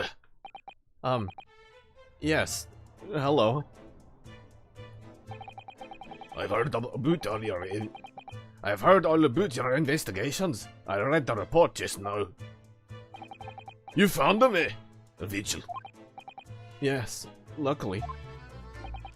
Well, anywho, The laddie doesn't work here no more. so your case is... Something. The laddie doesn't work here no more, so your case is not to do with Buckley. On night, I wouldn't like you.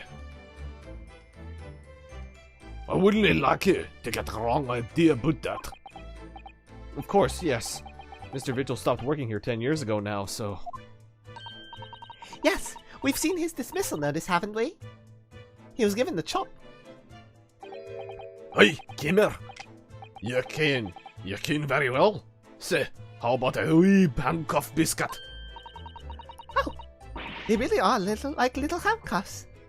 And as hard as irons, too. So, what's brought you down here today?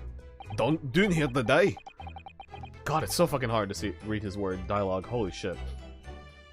Well, there's something else we'd like to ask you about, actually. Is that so? We believe there might have been a document that disappeared from Genshin Asogi's cell. I think it's been called the Asogi Papers or something.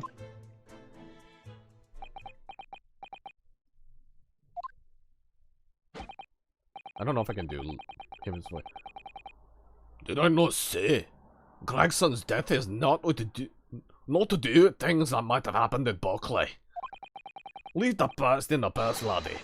Let's not footer about with irrelevant details. His expressions changed completely. Yeah, he's touching his hair. That's a very strong sign of somebody kind of pushing on things off. We're clearly onto something here.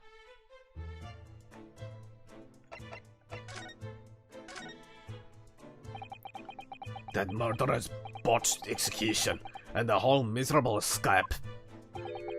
They were Berkeley's darkest hour, eh? Aye, a shocking embarrassment.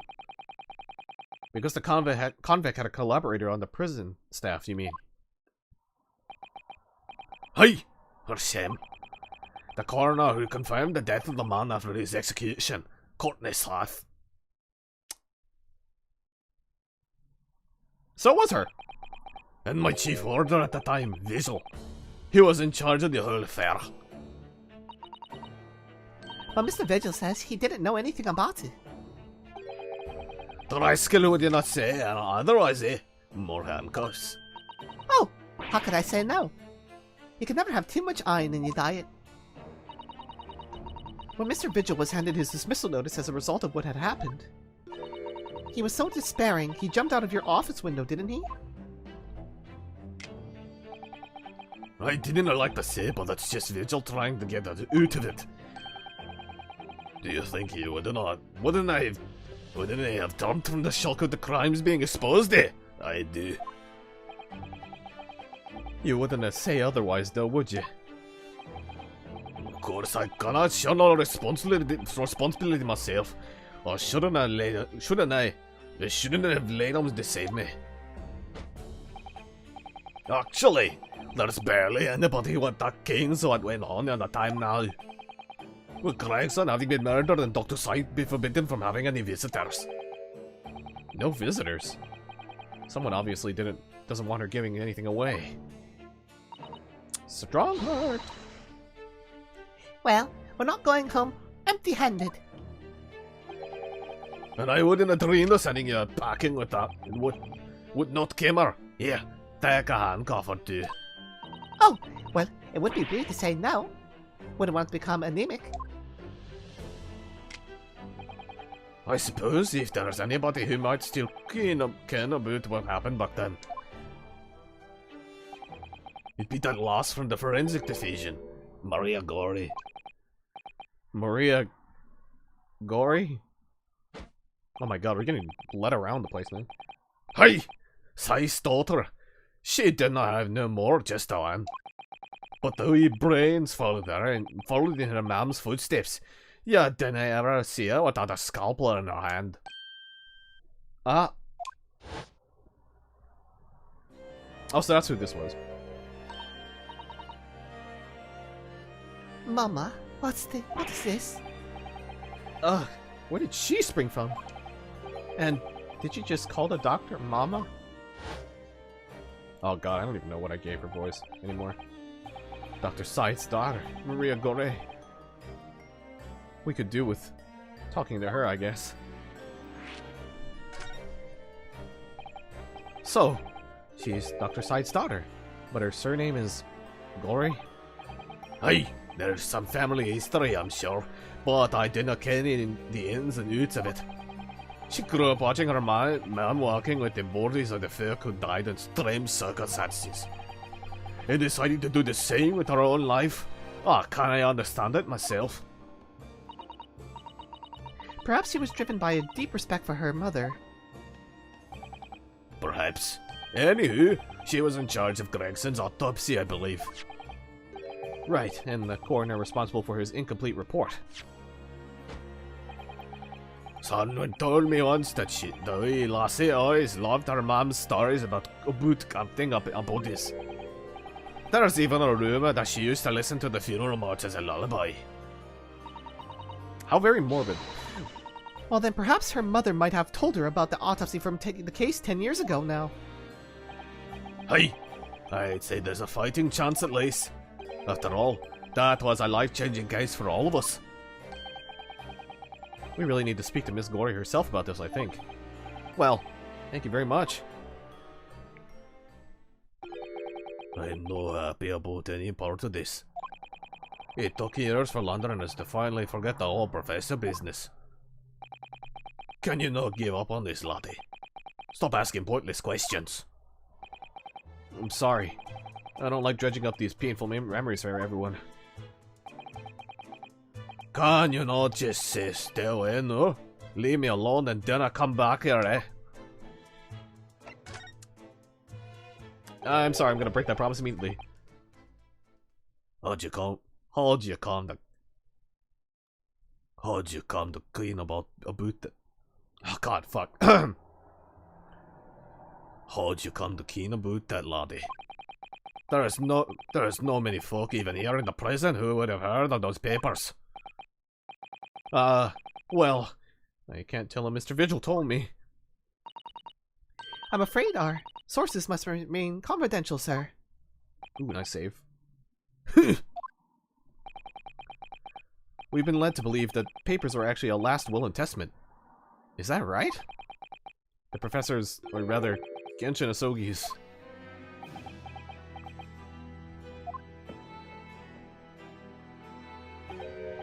Hey, that's right. You're well informed, Jimmy. Oh, is that the end of the silent treatment? But then after the convict's execution, it mysteriously vanished from his cell, didn't it? Havers, no! You're off it. What the fuck? Okay. Havers, no! You're off it half cooked there. Yes, I think you didn't quite get your facts straight. It was there in the cell. Exactly where it should have been. Oh.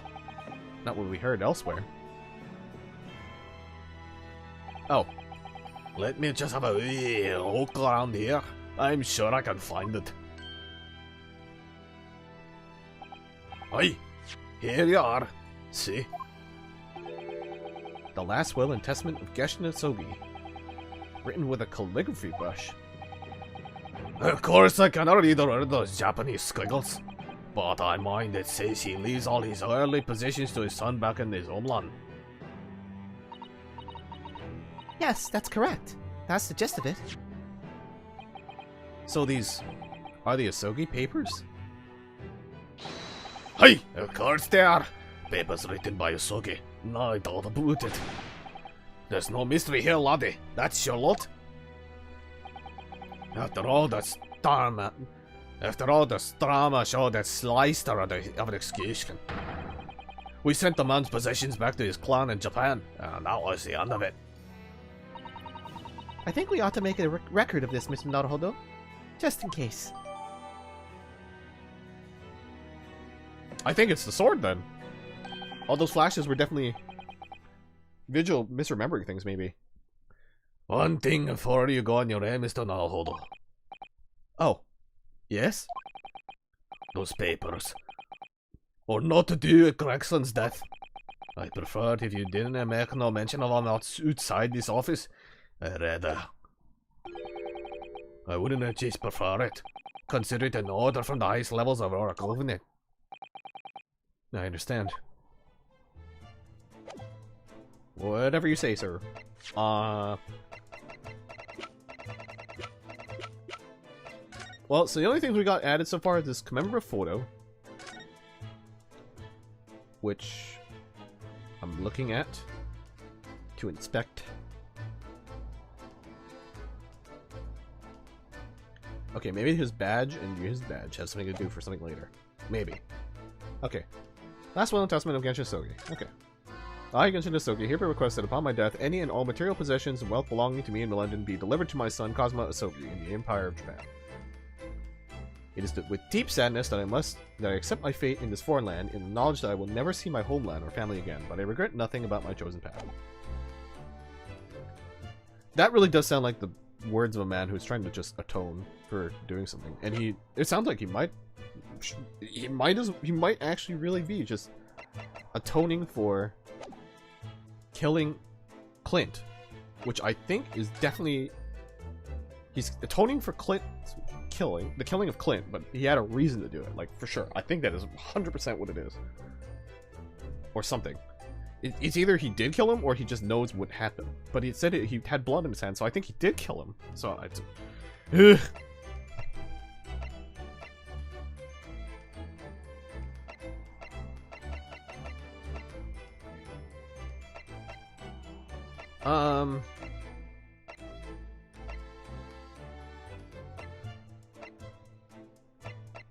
I don't think I can go to the... I don't think I can see Gory yet, so maybe I have to finish up here.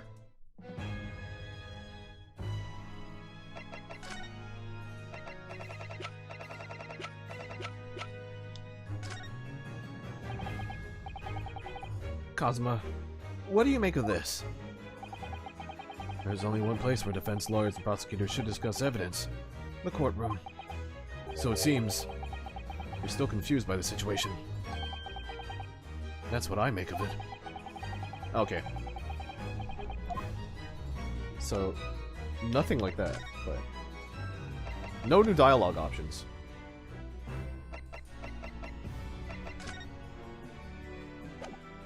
Have we asked everything we needed to? Good question.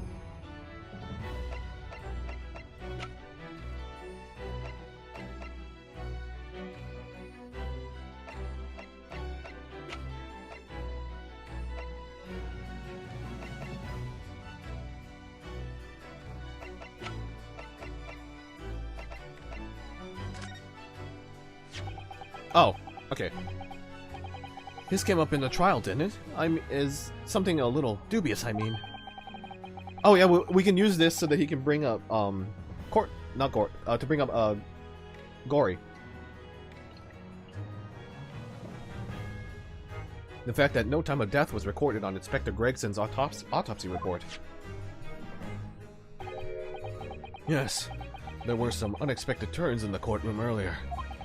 The suggestion you came up with certainly took everyone by surprise. The idea that the victim died the previous day at some other location is quite something. Well, considering when the pocket watch had stopped and the scorch marks on the candle. It's certainly a distinct possibility. The evidence and the scene both point to it.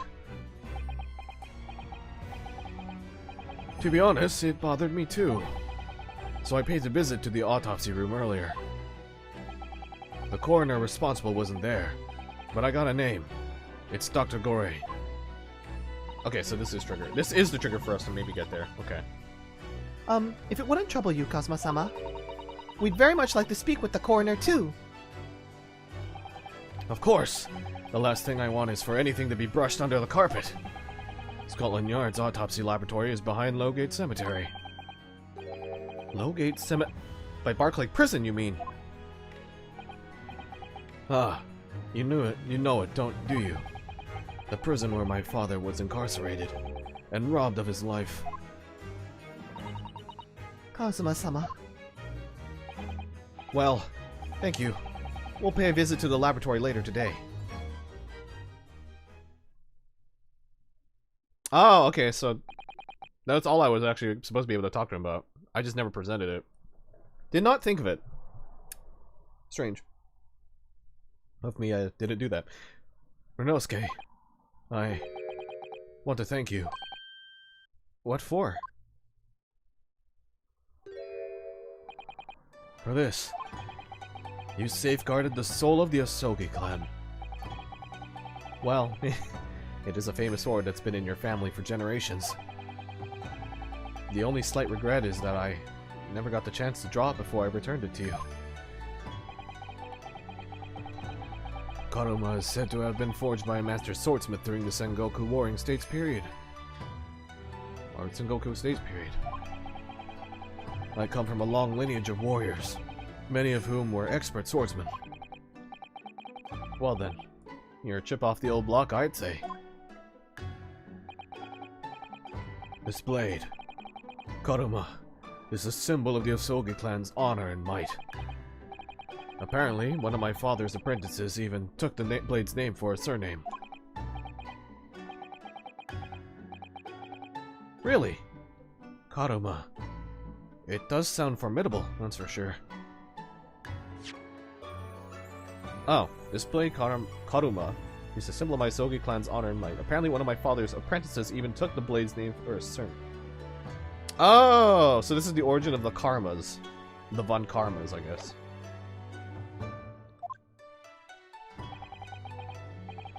"16 years ago, when my father was a visiting student here in London, he had this sword forever at his side, which is why it means so much to me that I have it by my side again now, too. And that is all thanks to you. It was an honor. Okay, are we being shooed off then? No. I have preparations to make for tomorrow. Perhaps I said a little too much. Kazuma, you've changed. No, Rinosuke.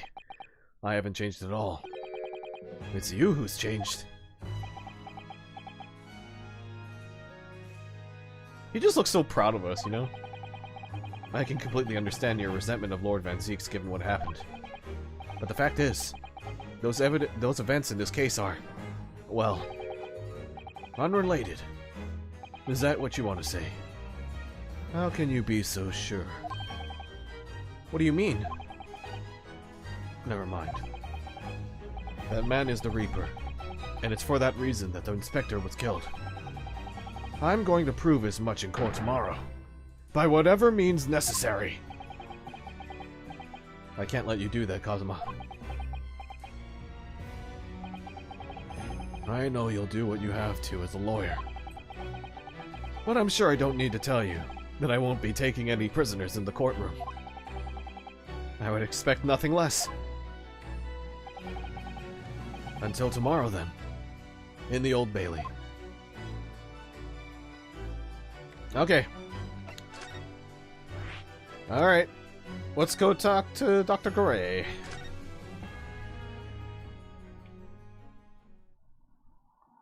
Oh, she's redecorated a bit. Added a few more macabre plushies to the mix. This place really is creepy, isn't it? Well, being a dead room, it's probably full of the spirits of the dissected. But actually, there's a rather pleasing scent of roses in the air. Well, being a dead room, the coroner probably needs a bold scent like that to mask the odor of death. Iris, do you think we could change the subject?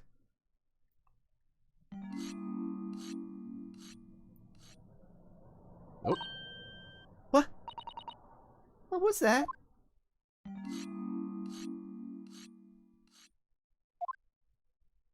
Oh, there she is. Dr. Gray?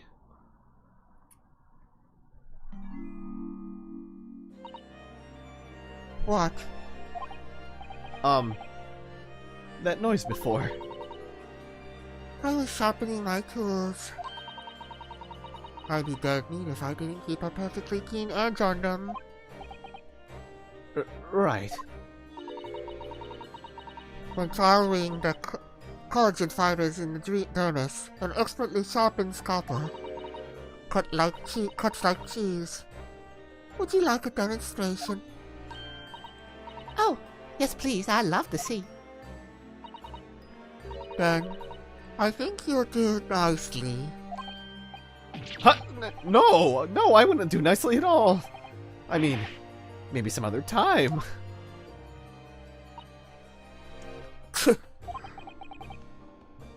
Was that a tut?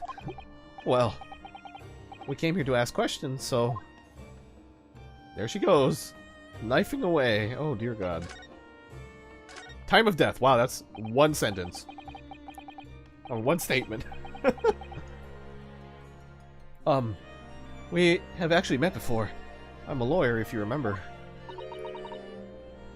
You're not dead yet. What? So Mama said I wasn't to cut you open. She's so strict about things like that. Well, good. Dr. Seiss has some scruples, at least. Oh dear. It looks like she's not interested in talking to us for the time being, anyway. For the time being? You mean until we die? I hope that's a ways off.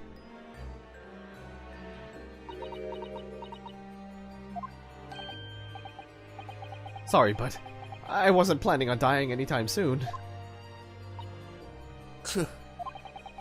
Surely there's some less drastic way of making her listen. Can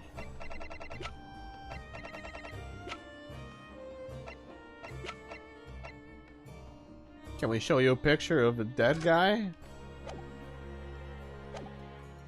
Will that make you happy?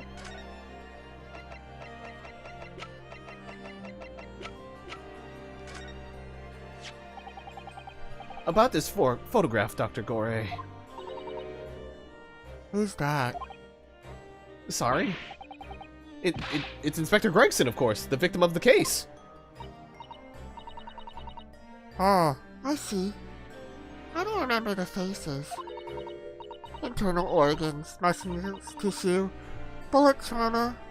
Those are things I remember. Well, please try to also remember that I don't want to know anything about all of that. Okay. I don't know if that did anything, but... Okay, no, okay, it didn't pop up, so no.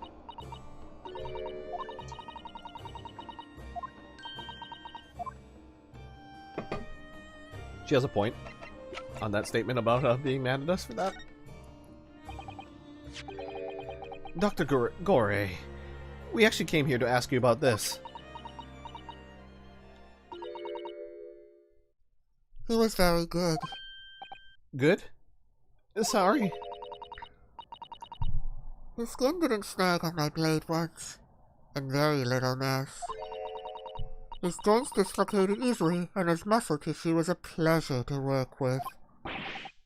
We can skip those details. But, there was one thing about the report that's caught my attention. You don't seem to have recorded a time of death.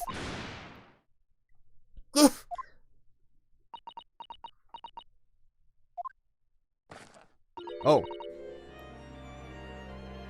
That's not my fault. Oh. That made me jump. Then please, tell us what happened. That is a deadpan stare. So, why doesn't this autopsy report include the victim's time of death then? It's really the most crucial detail. I was told not to write it. What? By whom? Mayor Strongheart. The Lord Chief Justice. He came here. Lord Strongheart came? He said that from the witness statements about the gunshot and the other evidence, it was obvious. The man clearly died at 5 PM on the 1st of November when the gunshot was heard. But that's not the time of death he wrote on the report. You didn't write anything. Was there some reason you didn't include it?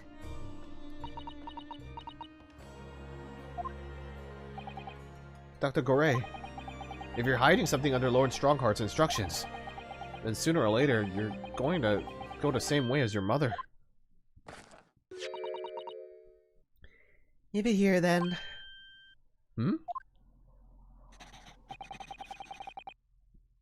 What's she scribbling so furiously? There. You've written... What? What's she written? Tell us! Indeterminate. But... Is not possible. This is a really weird time dialoguing with her, actually. What do you mean by that? Why was the time of death indeterminate? When the specimen was brought in, it was still fresh. So the time of death could easily have coincided with when the gunshot was heard.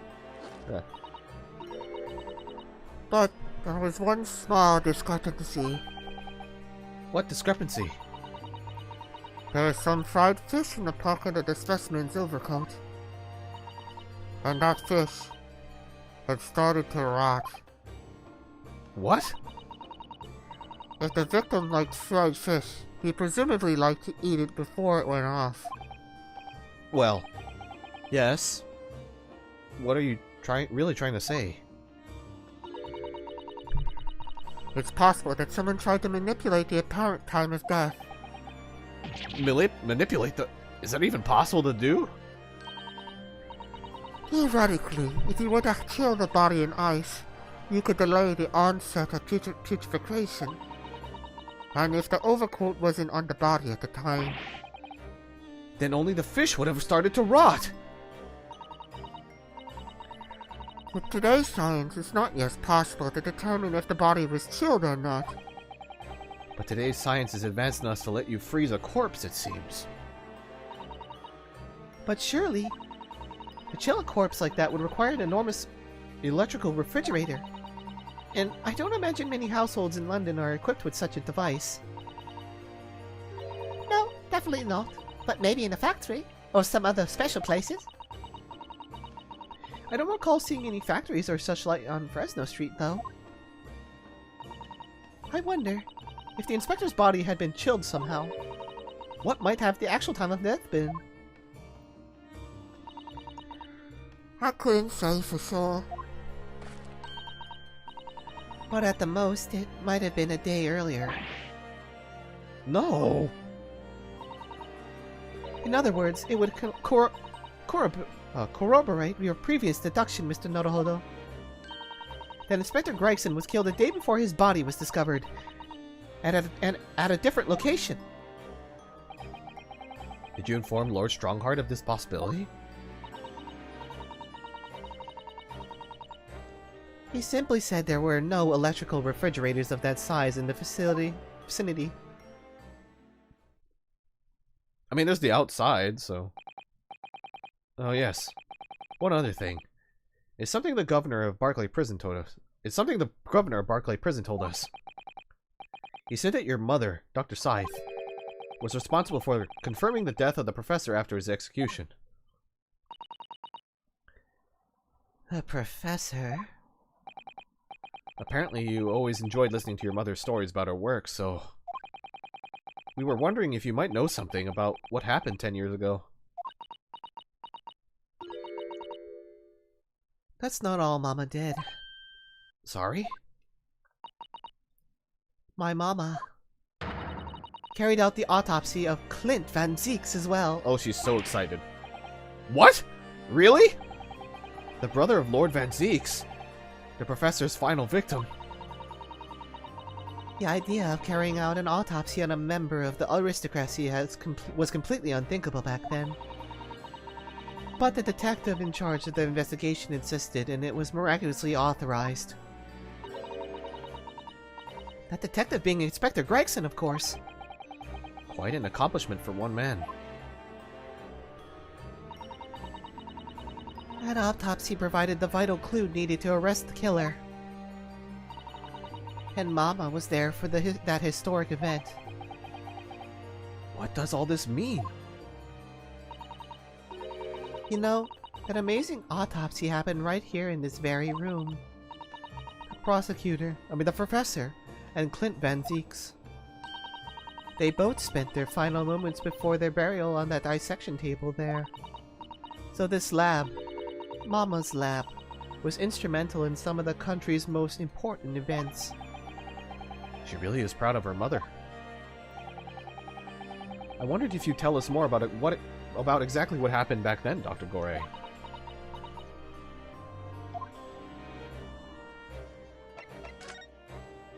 Oh, okay, more. Cool. The professor's execution was Mama's first big case.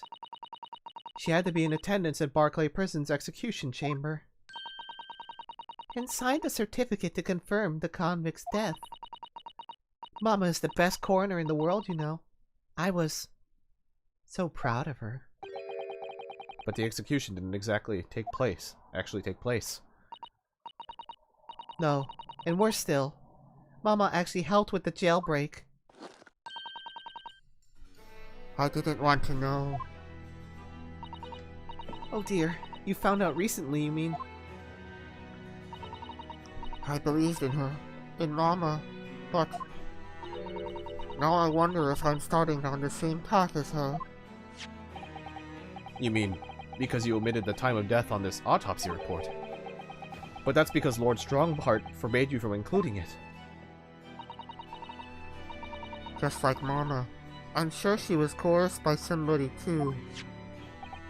Yes, that's my feeling as well. There's no doubt that there were powerful forces at play 10 years ago. The execution couldn't have been staged without a lot of people at the prison knowing about it. Obviously, the prison governor must have been in on it as well. The big man with the little handcuffs, according to what he told us. He was tricked by the chief warder. He says he knew nothing about it. Of course he said that. I'd say the same thing.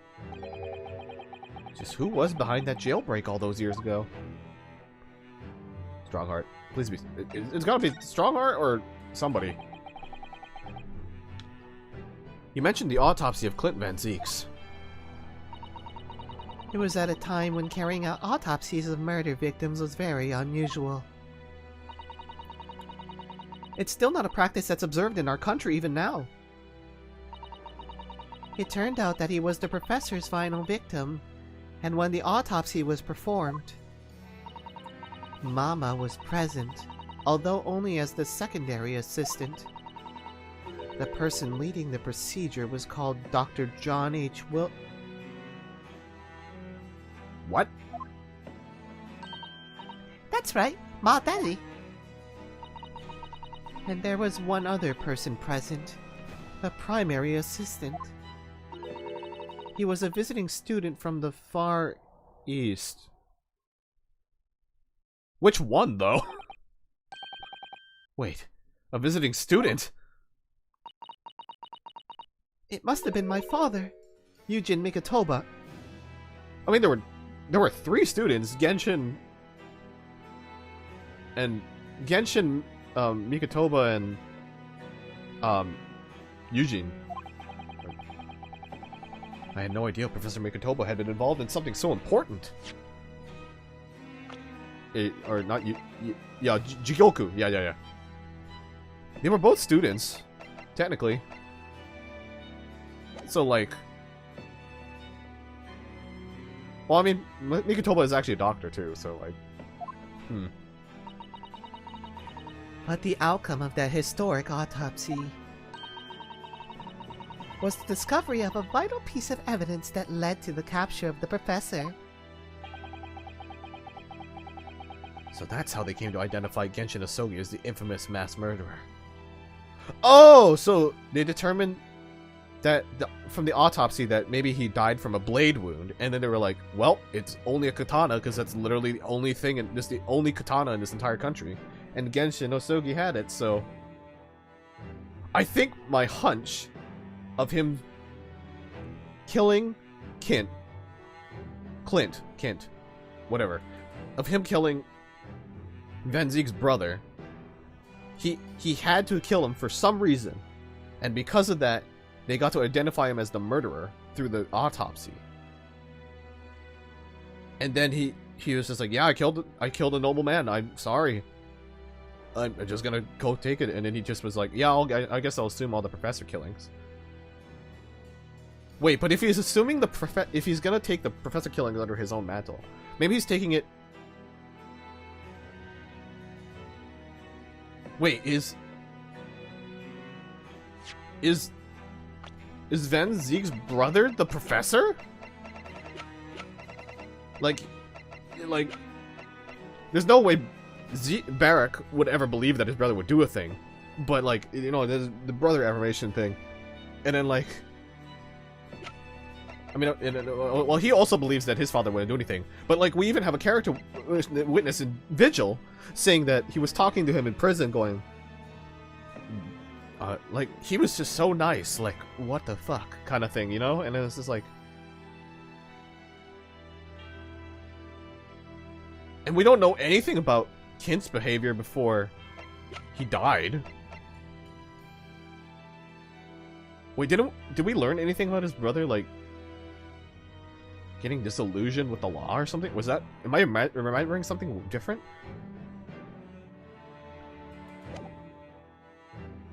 But That makes sense, if that's the case. Genshin found out Kint was the professor. And then, like, I guess maybe the brother was so far gone by that point, Genshin was like, I have to kill him. And he killed him, but they were such close friends, he's like, I killed a good man that day. And he atoned, then they were like, hey, he died to a blade wound, and it's very clearly a katana. It's clearly this guy. So they were like, we found the professor. And then he got implicated. And then, like, he didn't fight back against the implication, which Jigoku fought back against, which I don't know how he's related to anything else in this. But, like, then that means that he took the fall because he knew that Clint was the professor. So he took the fall, killed him, took the fall because he was like, well, I killed the guy, I should assume hit my friend's sins for him so that he doesn't, because he's so honorable. He would probably be like, yeah, I'm going to die with the sins of my friend because I don't want his reputation to be tarnished for all time, but I can take it. My son can just, he can just carry on he can carry on the will of justice that I couldn't be able to uphold here because of this terrible events. And the British government wanted to cover it up because they probably found out. Strongheart probably knew. And now is Strongheart just killing off everybody who knows at this point then? And because John H. Wilson's here with Mikatoba, so they both were involved in the autopsy, and holy fuck. I don't know if I'm just like putting strings together that work, but then there might be something else, but like that's where I'm at right now. Do you happen to know anything about that piece of evidence? Can you tell us any more?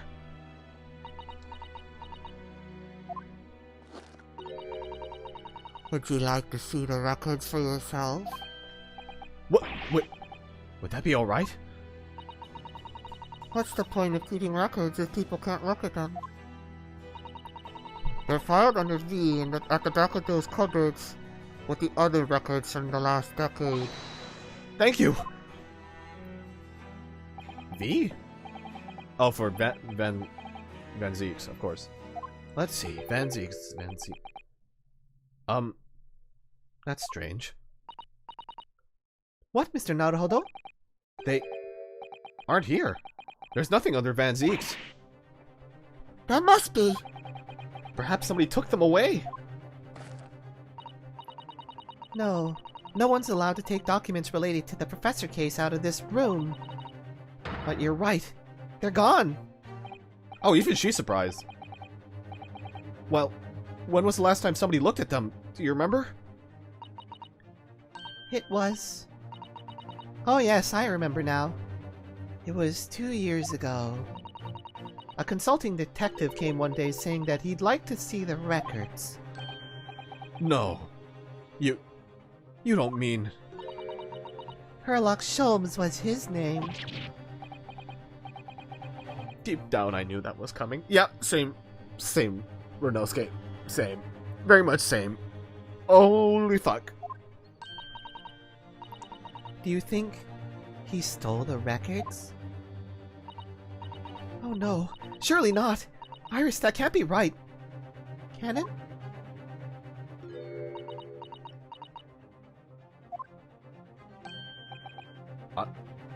Iris?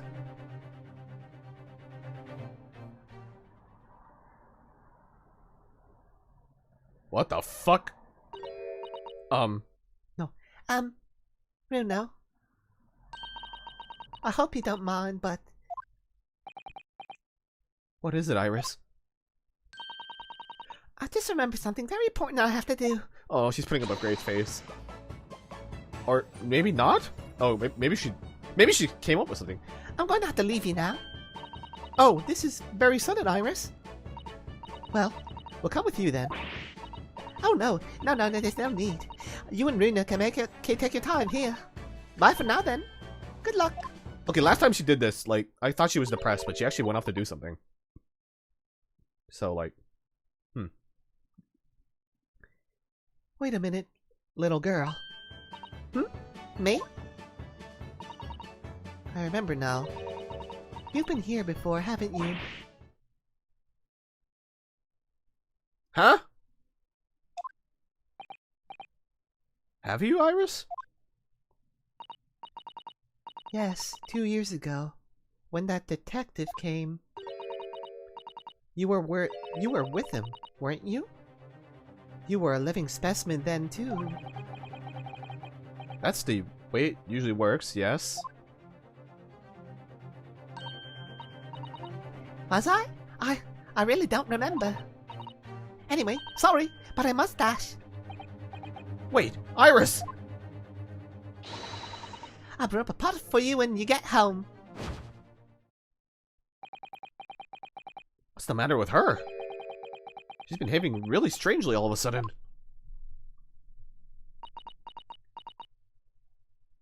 What the fuck is happening? Well, in that case, we won't keep you any longer either.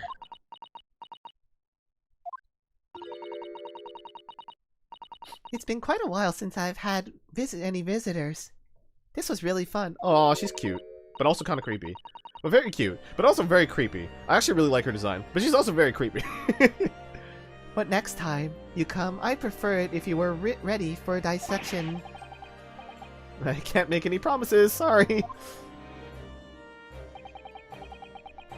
It's a bit strange that the records of Clint Van Zeek's autopsy have disappeared.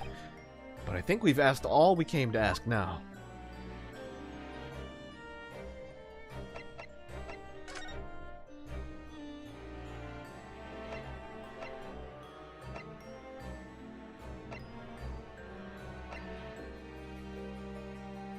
The Fresno Street room? Okay.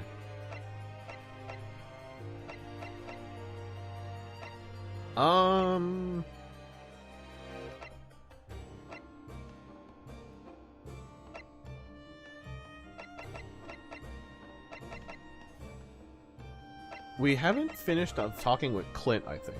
Like, I think, I mean, with Van Zeek's. So, like, I think we're definitely gonna come back here after, at some point, but... let's go to Fresno Street. Apparently there's something going on here.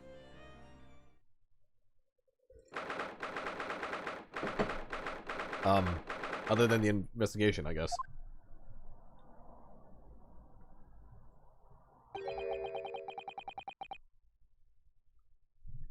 The police are still busily investigating in here, then.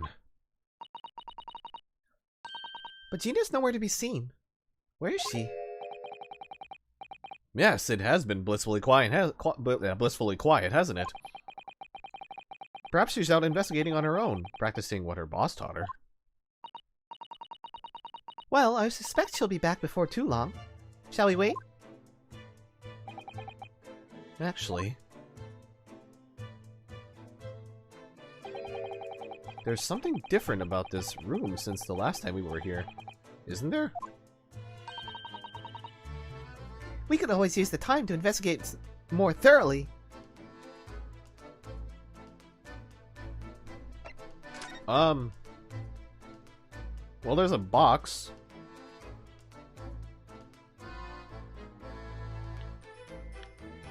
That's certainly different.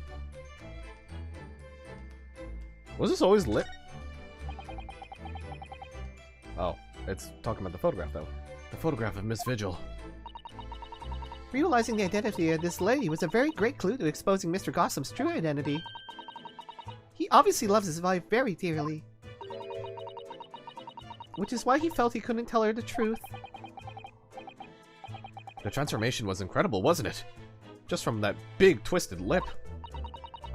Yes, he went to extraordinary efforts to play the part of Hugh Bone convincingly. Although, it didn't really seem like it was much of an effort to me. Now that you say it, I have to agree more. I mean, I have to agree. It's almost as if that was Mr. Vigil's true character. People really are very hard to fathom at times. That would be funny if that is his real character. He seems more amusing that way. There are details of cases stretching back over 10 years on this notice board. Yes, the history of Lord Van Zeek's defeats in court. I don't think that's an appropriate description. Although, when you consider everything on the board, it's certainly true. that all these people had a background of dubious dealings. And in the end, of course, the board itself concealed the inspector's own death. Oh my, it really doesn't bear thinking about. Oh, it really... Hard words. Okay, so... This box is new. And... Yeah. I should look at this box. This little trunk wasn't here before, was it? Oh, it appears to be made of metal. It must be very heavy. I wonder to whom it belongs. We can just pop it open. There are some initials on the outside. Look. Let's ask one of the policemen if they know how it came to be here. Oi! What do you think you're doing? Oh. Never mind, it's Gina, I'm sorry. That's my trunk, that is, and arms off. Gina! What? Where were you hiding? I don't know, you leave something unattended for a few seconds and every Tom, Dick, and Harry is gonna get greedy eyes on it. Just a wild guess, Gina, but... What? Spit it out, Odo. Is it fair to say that you've only owned that trunk since this morning's trial? What? What are you trying to say? Come on, this trunk goes with me everywhere. Always has. Where have you been the last year? Trying not to incur your wrath, mainly.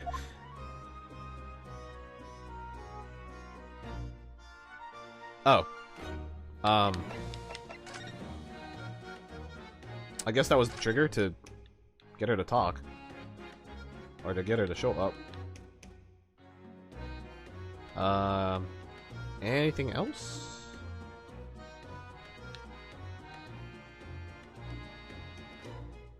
Okay, well... I guess we might as well read the rest of the room before we start talking to Gina. Using a candle as a timer device. Very ingenious, I must say. Yes, the culprit arranged it so that the firecracker would be set off at 5 o'clock, and then left. So that a loud bang was heard at precisely the moment Lord Van Zieks arrived. Yes. If only he hadn't picked up the gun from the floor. Something you probably told yourself once upon a time, I imagine. Yes, I learned that lesson by bitter experience. I would have turned and run a mile for sure. Which may not have done you any favors either. I guess this is more like, if you do this, it just reviews like what you kind of figured out in the trial part earlier. It catches your eye as soon as you enter the room, doesn't it? It's such a bright red color. It certainly makes an impression, yes. They can't possibly commit any crimes, can they? I mean, redheads stand out like a sore thumb. I'm afraid with our jet black Japanese hair, we stand out almost as much here in London. I suppose that's true. You mustn't think of committing any crimes, Mr. Naruhodo. I wasn't! Okay. If it turns out that Gregson didn't actually die in here at all, where on earth could he have been killed? Well, one way or another, we must find out, for the inspector's sake. You know, you look awfully pale again today, Mr. Naruhodo. Ugh, sorry. When I start thinking it all through, I conjure up some horrible images in my mind. Your imagination is the culprit here, then. Most certainly guilty.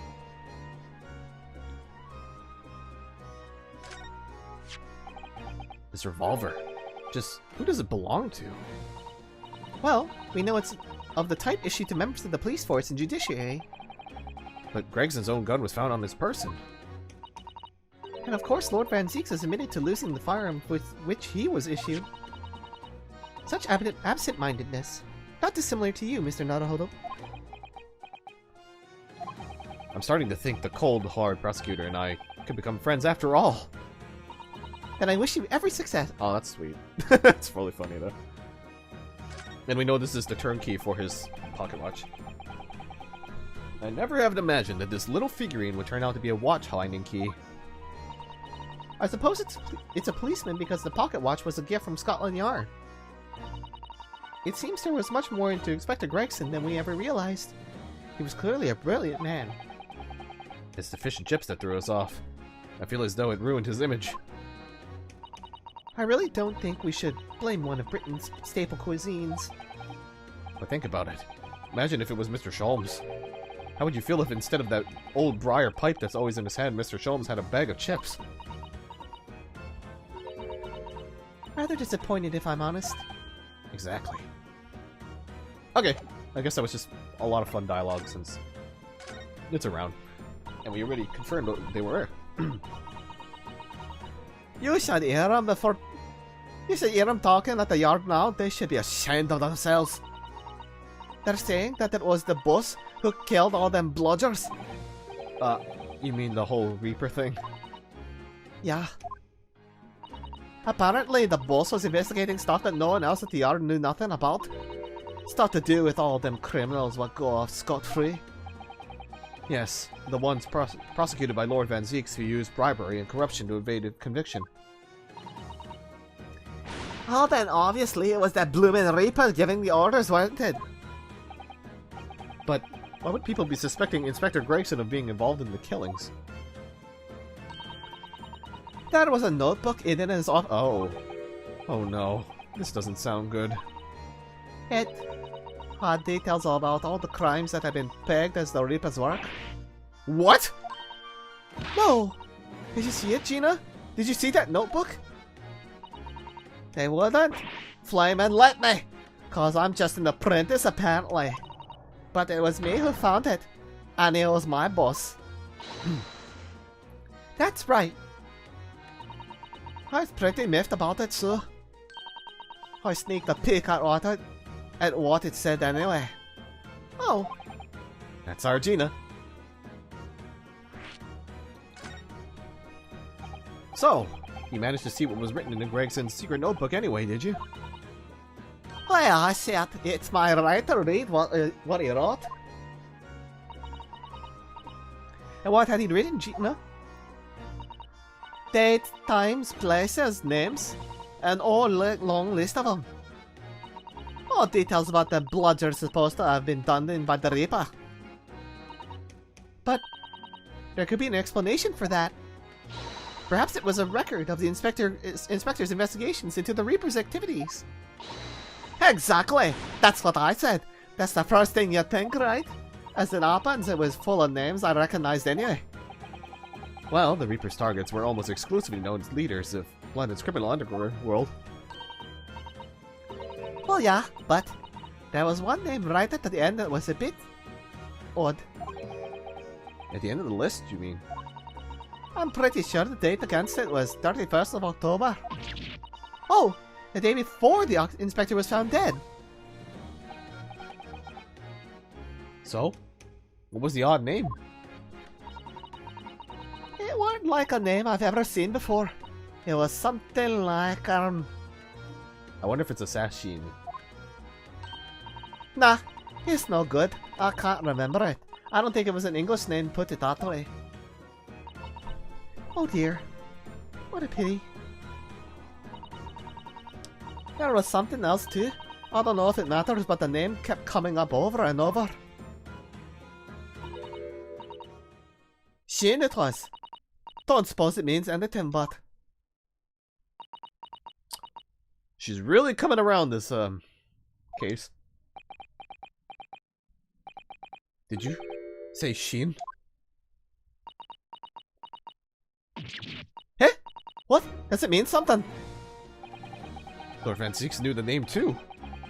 He mentioned her as well. The woman who actually did the deeds.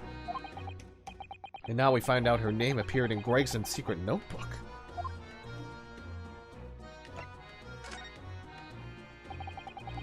We haven't seen you for a little while, have we, Gina? Well, of course not. I've been busy, ain't I? Investigating on that. The lads at the yard were trying to trace the boss's movements the day before it appeared. Oh, it happened. The day before? That would be the undercover investigation into the Redhead League, then. Funny, the boss didn't go, did he? He found some cut of what he was pretending to be him, didn't you, Odo? Yes, it was Mr. Vigil who actually went to the park on Lime Street that day posing as Gregson.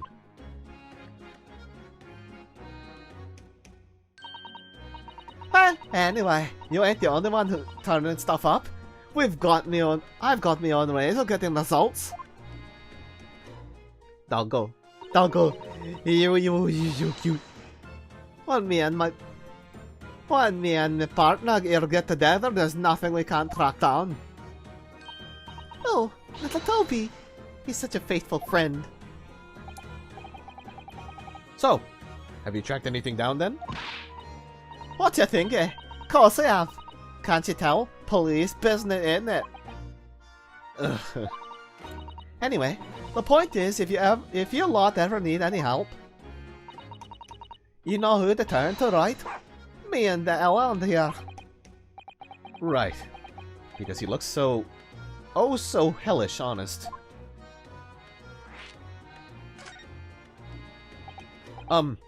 Gina. About your hellhound there. Chief Inspector Toby, you mean? He's the pride of the force, he is. In Japanese, police dog means something quite different and altogether nice to those involved in crime. But here in Britain, it's a wonderful compliment, it seems, for a canine at least. It should be. After all, in the Great Exhibition case the other day, it was Toby here who managed to locate Jabber's workshop. Maybe it's time for another demonstration of what his super dog can do, eh? Do we have something the Chief Inspector could catch a scent of, I wonder?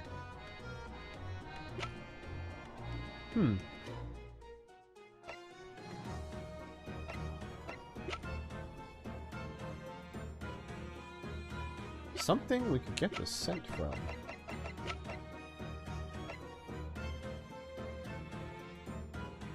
Take that!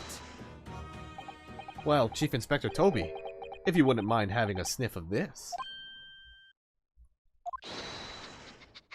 I wonder if this is it, because if it was on... he might be a little too keen, don't you think? Yeah, because it was, if it wasn't used by Gregson, it was on his head. It has Gregson's scent, so maybe it can lead us to another location of Gregson?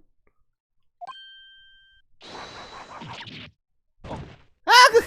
Arg! The Chief Inspector made short work of Gina there. Woof. Look what he's gone to. Oh my, that trunk clearly still has a very strong scent of Inspector Gregson. In other words, it must have belonged to him.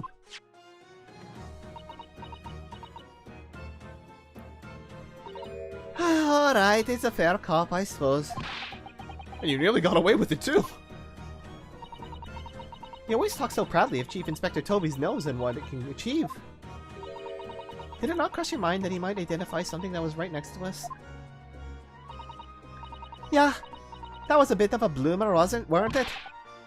That's enough now then, Gina. Eh? I think it's time you told us the truth about that trunk. Nice, I didn't expect them to do anything for that, but cool. It weren't like that, it just weren't. What are you talking about? I know what's going through that head of yours, but that ain't what happened. Alright then. What did happen? Well, like I said before, we were trying to trace the boss's movements. So I let Telvi here have a wee at the boss's overcoat. And as soon as I've done that, it went off like a shot. Straight to that sandwich. Sandwich? To a sandwich? Not to a bag of chips? Mr. Naruhodo, I can't believe Naruhodo. I believe Gina means the witness. Oh, I forgot about that sandwich. Yeah, that hid it between his wooden board of his, the boss's trunk. Wait, why did he have it? You mean, when they heard the sound like a gunshot and it all piled in here? Exactly. He nabbed it from the scene. Goodness. Me and the Chief Inspector gave the sandwich a good grilling, and you know what he did? What he said? Hey, I thought he might fetch a good price, and the chap wouldn't be needing it anymore, so... But that's all I did. Nothing more than that. Would you, Adam and Eve, that check over there, stealing the dead boss's start the flog? So Miss Venus wasn't the only one to meddle with the scene of the crime then. How could they? So anyway, that's how it happened. And it's pretty decent trunk, so I figured I might as well make use of it. Is there something wrong with that, eh? Well, Maybe you and Mr. Sandwich should try to find the answer to that question together. Is there anything in it, though? We keep talking about it, but... anything significant? I think perhaps that trunk should be turned over to the police, don't you? What are you on about? I am the police! Gina, if you wouldn't mind, could you maybe examine it? Yeah, alright then. Do what you want with it. Thank you. We shall make a detailed record of our examination of the evidence.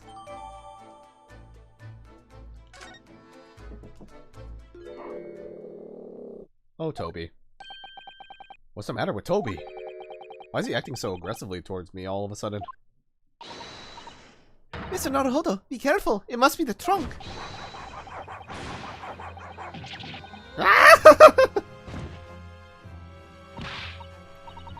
Toby, oi! What are you doing? You're gonna lick his face off. Mr. Naruhodo! Mr. Naruhodo! Dum bum bum bum bum bum bum. Gina, quickly! Hail a carriage!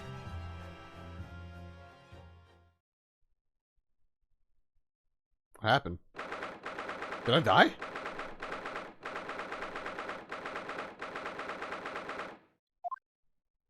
I see. Finally waking up, eh?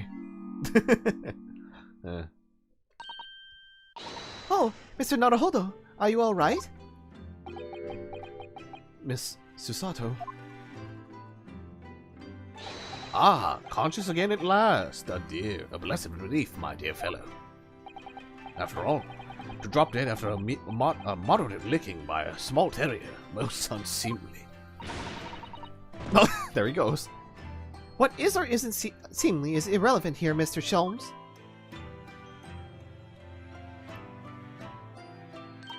I'm so glad there's no lasting damage. How are you feeling? I'm fine, thank you. Did you bring me back here? What's this on my head? A bandage? Sadly, we had no ice. So that's a compress of sugar water. Sugar? Water? Don't worry, Mr. Naruhodo. It's a first aid treatment that my father taught me. Oh. Thank you.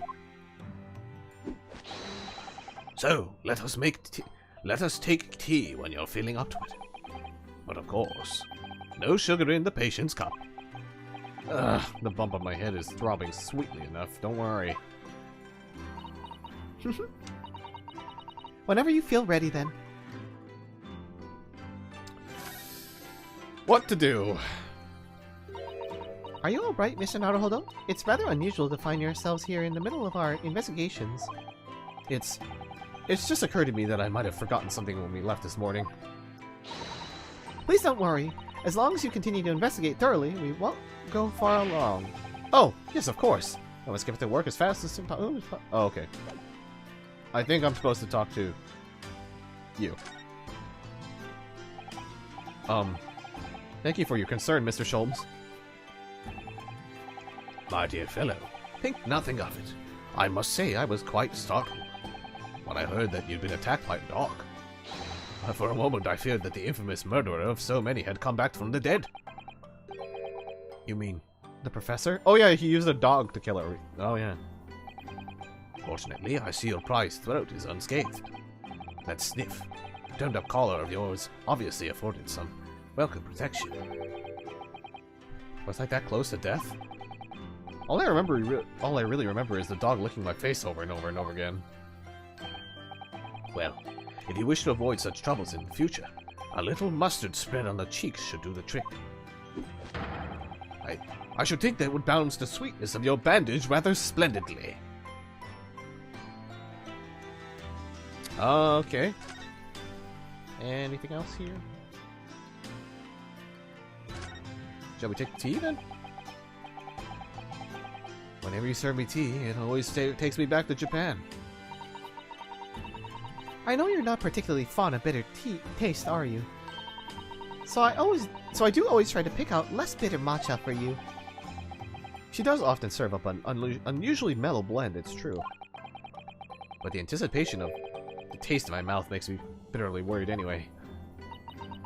It is very difficult for you, isn't it? Shall we take the tea? Time? The steam is rising gently from the kettle as always. Yes, it doesn't feel right somehow unless it is. But the steam has an unusual scent today. Perhaps the sweet potatoes that I brought back from Japan with me are ready. Oh, fuck, that does sound good. Oh, Mr. Naruhodo, I heard that, you know. Tears of joy, Mr. Sato. From my mouth. Maybe they meant when I'm ready we can go to the downstairs. Yeah, okay. There we go. Ah, yes. Lovely.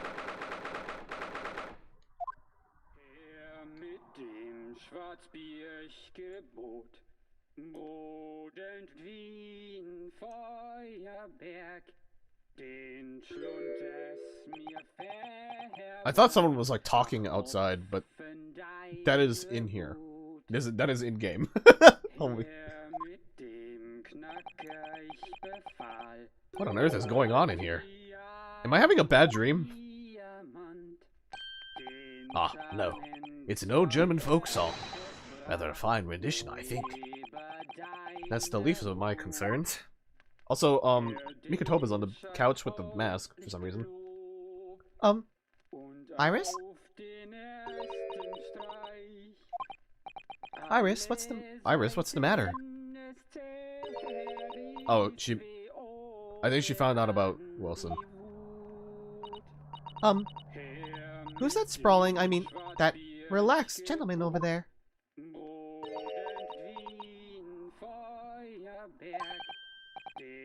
Did Iris use like a truth serum on him somehow? Iris? Is she even listening? Excuse me, sir. I do apologize for troubling you whilst you're singing so merrily, but would you be kind enough to explain the situation? Oh, is he singing?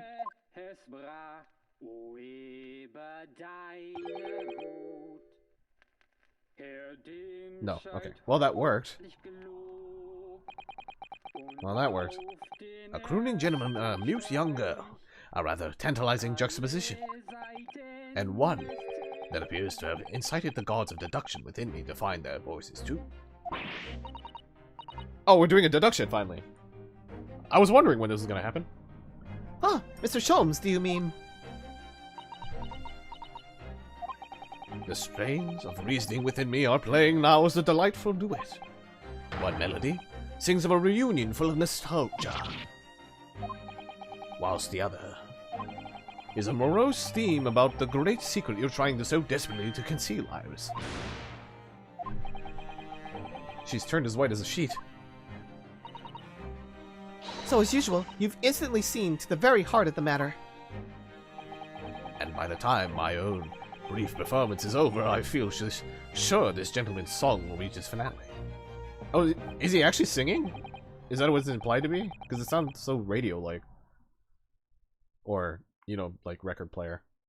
Minus the scratching. So I guess that the minus the scratching part probably should have been evidence enough. But so then, to Music Land, where all is sweetness and delicacy and harmony. Pray, do enjoy Herlock Sholmes' latest Logic and Reasoning Spectacular.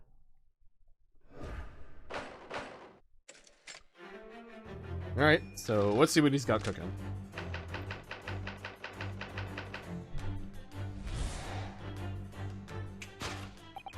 Firstly, we consider the gentleman's nationality. Clearly, he's a German with no grasp of the English language.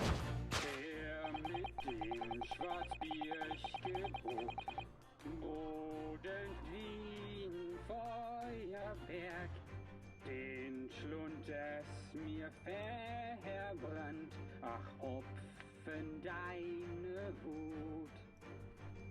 As evidenced by the Germanic song he sings and his apparent inability to understand when asking to desist. So, why is the man here at all, and in such apparently high spirits? The answer, of course, Iris, is clearly known to you. Indeed, we need only follow the gaze of those bright young eyes to unravel that particular part of this mystery. The reason for the man's mildly irritating wobbling is revealed by the herbal tea. She looks so disappointed by him. You obviously offered your German guest a cup of your latest herbal blend. The tea's delectable flavor has made the man's spirits soar, and resulted in this joyful ditty tumbling incessantly from his lips. I eagerly await sampling the flavor myself, that I may join the fellow in his state of elation. Yep, she's like, no. Now, to the next question. Who exactly is this gentleman availing himself to so thoroughly of the settee?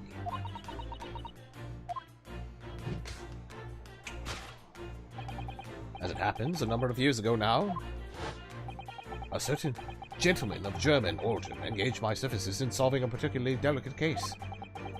He required the retrieval of letters once sent to an acquaintance that might have proved problematic. In order to conceal his noble identity, he also resided at my office in a mask. The gentleman's name was Wilhelm Gottfried Jesus. The gentleman's name was Wilhelm Gottfried Sigismund von Ormstein, the King of Germany. She's like, how the fuck did you come to that conclusion? If my memory serves, the mask worn by this gentleman is identical. Yes, there can be no question that mask belongs to the King of Germany. She's really fucking disappointed in him with this. It would appear that His Majesty remembers the fine service I afforded him, and has decided to show his face again, mask and all, in order to express his gratitude. A well-mannered monarch indeed. Wouldn't you agree, my dear fellow? Yeah, she's fucking baffled. So, the identity of this masked visitor is in fact my former client, the King of Germany. Indeed, his son is currently in London as well, enjoying the wonders of the Great Exhibition.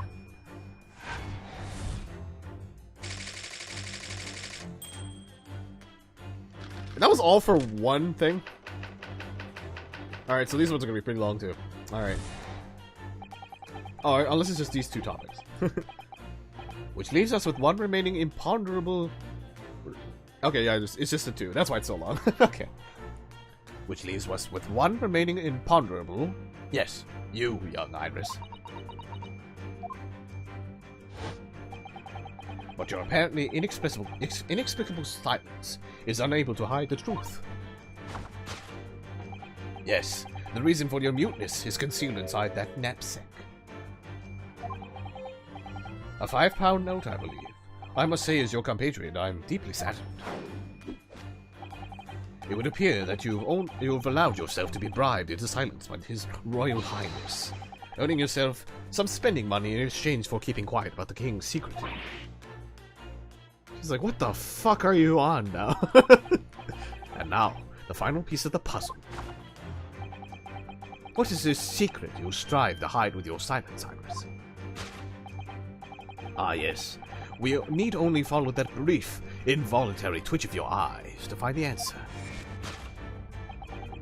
You were attempting to abscond with that coffee cup. Did she hurt her tooth on the handcuff cookies? My favorite coffee cup, in fact. Or should I say, the handle of my favorite coffee cup. It appears that His high-spirited highness were broken in the midst of his high jinks. Which leads us to the sad truth. My favorite coffee cup has been broken by the King of Germany, and Iris, you tried to conceal it from me! I shall have a bill sent via governmental channels to the German royal family for its replacement. Conclusion. What the fuck? Right? Thus concludes Herlock Sholmes's great deduction of this painful puzzle. Her mit dem Schwarzbiergebot, Boden, Wien, Feuerberg, den Schlund es mir With your silence as well, the fellow's jovial warbling rather rings in the ears, does it not? Aha. Her mit dem Knacker ich befahl, Mr. Sholmes, I must say something does rather trouble me. Pray, Mr. Sato, do tell. His Royal Highness doesn't appear to have moved a muscle since we arrived. Ah. And you haven't said a word either, Iris. I mean, I feel like... So that's Sasato's dad. That's Professor Mikotoba. He probably told her the truth, and she's probably upset.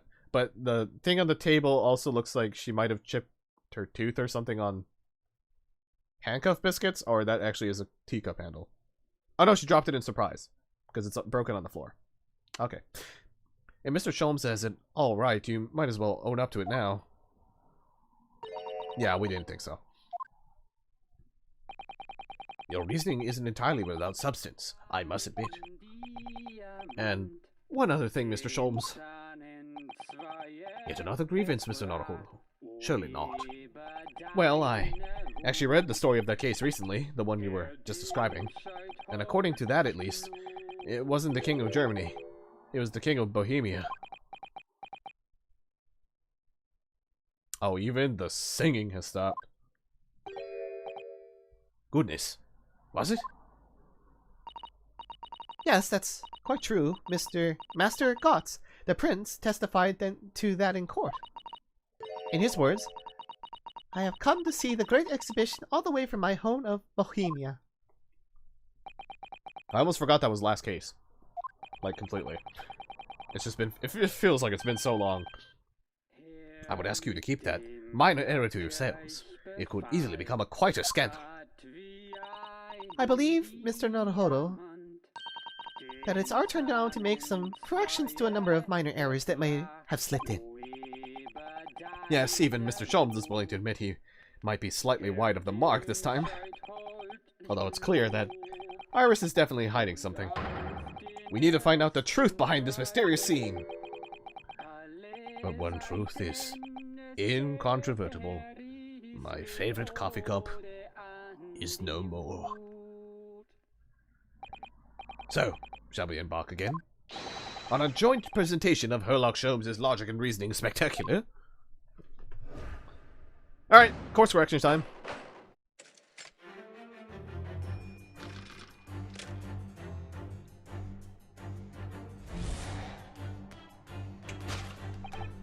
Firstly, we consider the gentleman's nationality. Clearly, he is a German with no grasp of the English language. As evidenced by the Germanic song he sings and his apparent inability to understand when asked to desist. So, why is the man here at all? And in such apparently high spirits? The answer, of course, Iris, is clearly known to you. Indeed, we only need follow the gaze of those bright young eyes to unravel that particular part of the mystery. The reason for the man's mildly irritating warbling is revealed by that herbal tea. So, what? It's some mix of herbs that gives you the urge to sing?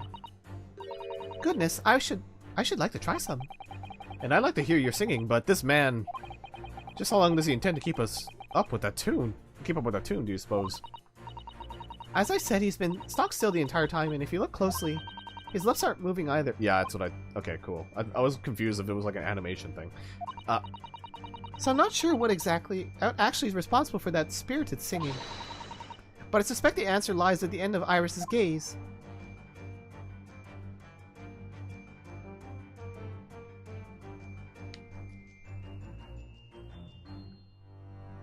There we go. It sure is a gramophone. Wait, this is a gramophone. Still rarely seen in our own country. The sound certainly appears to be coming from the horn. A machine singing? That can't be right. Science and technology are changing the world rapidly, Mr. Naruhodo. What's right is changing too. Ugh, it's too much for my brain. Well, at least we found our answer. Take that!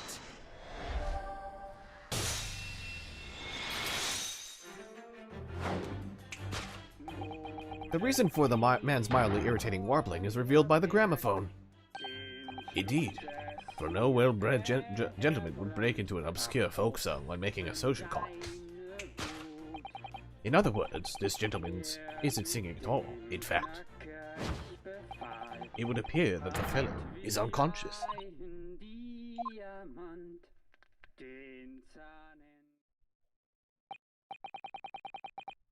The music seems to have stopped now. I ask you, Mr. Naruhodo, Yes? why would I have purchased a recording of that gibberish? How should I know?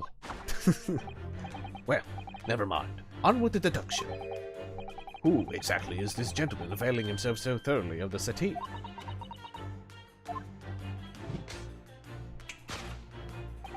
As it happens, a number of years ago now, A certain gentleman of German origin engaged my services in solving a particularly delicate case. He required the retrieval of letters once sent to an acquaintance that might have proved problematic. In order to conceal his noble identity, he also arrived at my office in a mask. The gentleman's name was Wilhelm Gottfried Signus von Ernstling, the King of Germany. If my memory serves, the mask worn by this gentleman is identical. Yes, there can be no question. That mask belongs to the King of Germany. although we've already established that it was actually the King of Bohemia, It seems Mr. Sholmes intends to persist with his Germany theory for some reason. come to think of it, the young prince was wearing a mask as well, wasn't he? Master Gotts? The boy whom you had in tears? Don't remind me, or anyone else. You suppose all members of the aristocracy of mainland Europe wear masks? I'm sure they do. Well, probably anyway. The point is, that mask doesn't belong to any king. No, that's right. As we well know, because we can identify the true owner of this mask. Bleh. Take that!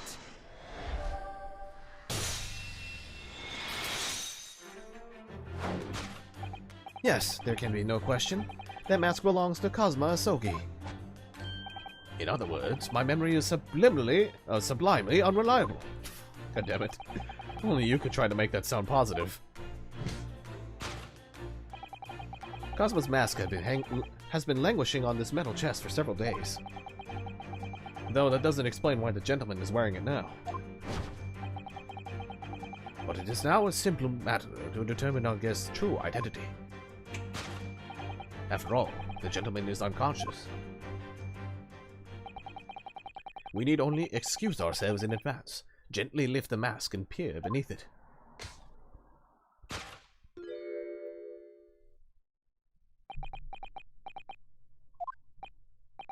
I don't believe it.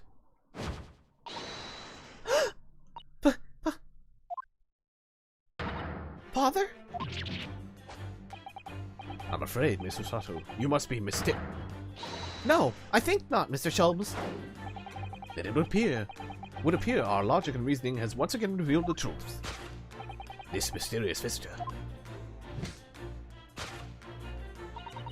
Is my unconscious father, Eugene Mikotoba. Logic and reasoning, or just looking and saying. Okay, the comedic timing of this is so good. Oh, so perfect. This whole section right now. Okay, one more.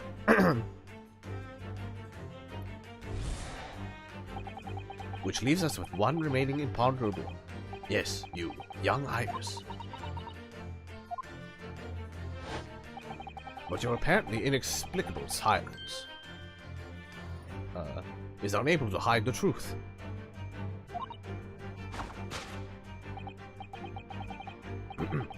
Yes, the reason your muteness is concealed inside that knapsack. So that's a 5-pound note sticking out from Iris's back knapsack, is it? Oh dear, I can't be sure. Most money that we encounter is in coined form. I know. I'm not even sure if we've even seen any banknotes here in Britain at all, have we? But anyway, Father would have never paid money for Iris' silence. He certainly seems like the silent type himself, though, judging by his present state.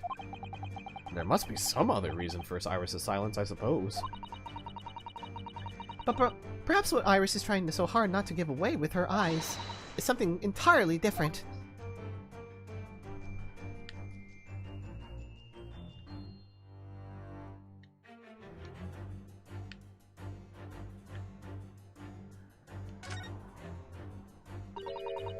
This metal chest? It contains important documents, doesn't it? Yes, details of all the cases Mr. Sholmes has worked on over the years. Written up by Iris' father, if I'm remembering correctly. Iris insists that the chest is kept locked at all times. She's never once... Iris insists that the chest is kept locked at all times. She's never once shown me inside. Well, its contents are invaluable to her, I suppose, and entirely irreplaceable. But look at it now. The catch is unlocked for once. So it is! It's hard to ignore. Very. I've never seen that chest unlocked before. In all the time we've been staying here at Baker Street.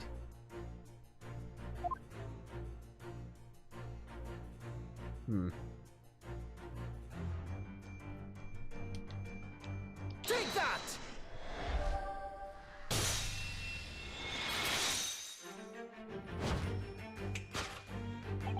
Yes, the reason for your muteness is concealed inside that metal chest. An excellent observation, but upon closer inspection, there is something different about the chest's appearance. It's kept locked at all times, yet now the catch is open. Evident. This is something to do with your refusal to speak, Iris. But it's a simple enough matter to incite you to speak, I'm sure. I merely need to open this chest. Here we go. No! Holy, don't! Oh. I see.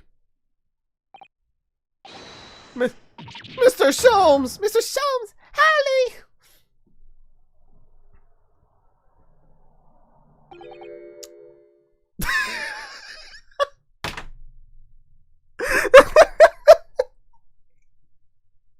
I was just about to say it too. I was going, well, he's dead, but then all of a sudden, Rinalski's just like, He's dead. damn it. Never. Oh, Hurley, I told you not to open it. So you found your voice now, huh, Iris? In other words, what just happened clearly reveals the truth here. Yes, the real reason you're silent until now is... This is somewhat different to the usual dance and deduction you perform with Mr. Sholmes, isn't it? Well, he's left me alone on the ballroom floor, so I'm going to have to dance this next part solo. And anyway, I need to get to the bottom of this, for my own peace of mind. Now then, Iris isn't usually the silent type, so... You mean you don't actually know the answer yet? Despite knowing the point of the finger before. Mrs. Sato, sometimes a man needs to point his finger first and think later. Oh, well, if you say so. I think we better examine Iris more closely, and try to rescue the situation then.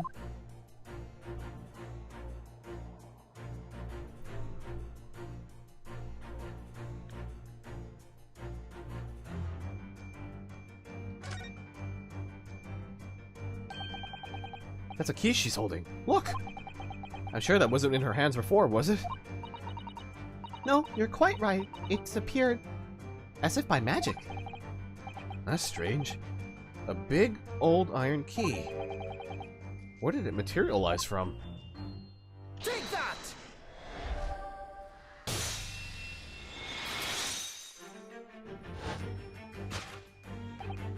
Yes, the real reason for your silence until now is that key behind your back. Huh. Well, Mr. Chilms was thrown into the air before.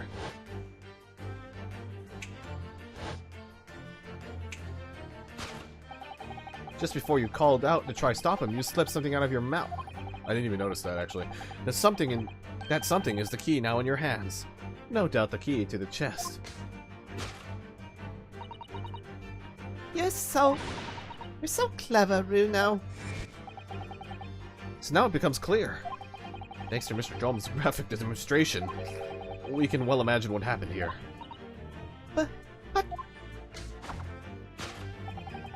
Professor Mikotoba also opened that metal chest only to be punched into the air. And land sprawled on the settee. But wait, that doesn't explain all the facts. What about the stylish scarf? And the cup of tea? And above all, why would he be wearing Cosmo-sama's mask? Well, for those curious details, I can think of only one explanation. Clearly, an unbelievable miracle took place in this room. Isn't that right, Iris? Consider how the room was arranged before this whole painful experience took place. I see. God damn it. Well, Professor Mikotoba opened the chest, completely unaware of what awaited him inside. The mask was flung into the air just as he was, only to land neatly on his face when it fell back down. And the teacup's journey through the air ended when it caught on the unconscious professor's finger. You mean to say that the stylish scarf is actually just a tablecloth? This is the Great Detective's office, after all, a place of miraculous deductions. This is very different from normal, but I guess it's appropriate for the final part of this case. Would you expect anything less?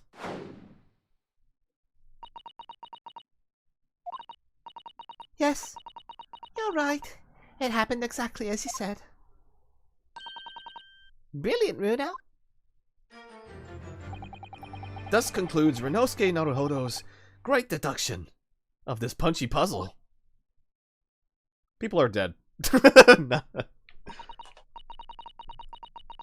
So then, why don't I make a fresh pot of tea for us all? Oh, you're alive. An admirable performance, Mr. Naruhodo. Sometimes I can't do it. Tongue really bad, but I can do it in if I'm talking only in Japanese, then it's a lot easier. But like English Japanese, when I try to mix it, it's just different tongue stuff. But the final act of the show, there, you rather missed everything of importance. Mr. Sholmes? If you were to cast your mind back to my earlier deduction. Iris, clearly you're hiding a great secret. Huh. She is? The look on her face. Mr. Sholmes must be right. Whatever that great secret is, the cat isn't out of the bag yet. Also, he looks smug as fuck in this show. So I put it to you again.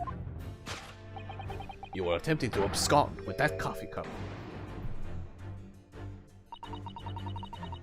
It really is a shame about Mr. Sholmes' cup. It must have been smashed when Professor Mikotoba opened the chest. Oh dear, so many things seem to have been broken here. But now that the deduction has taken a different direction, Iris doesn't seem to be trying to hide the broken cup anymore. In other words, her great secret is something else. Let's put our observational skills to work here one final time then.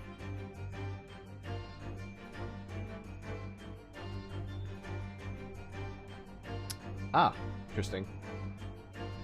What do we have here? Iris. Take that! Also, I like how we know specifically that's the case file somehow. Before I even examined it. Because normally they have sections where you have to examine it before it changes to description. So, kind of weird. It just let me do that. You were attempting to abscond with that case file. Iris, as you know very well, nothing escapes the attention of a great detective. Oh no.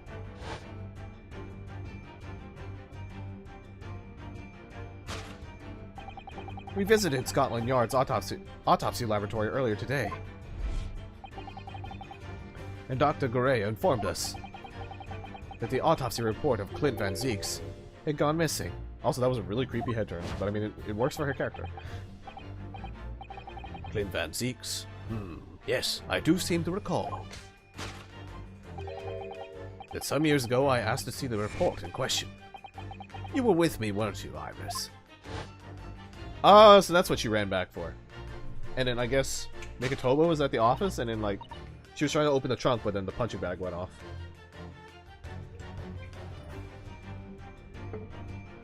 I don't know if that was set by Sholmes and possibly Mikitoba or something, but we'll see. Hi. Hi. You mean it was you, Iris? So those papers you have there are... I'm sorry. Oh, she's... Oh, no. Forgive me. Oh, she's crying. No.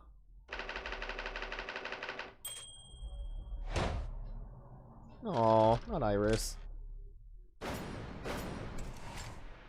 Alright, I guess that's resolved then. In truth, I would like to have thought I could have predicted the booby-trapped chest. But it caught me completely off guard.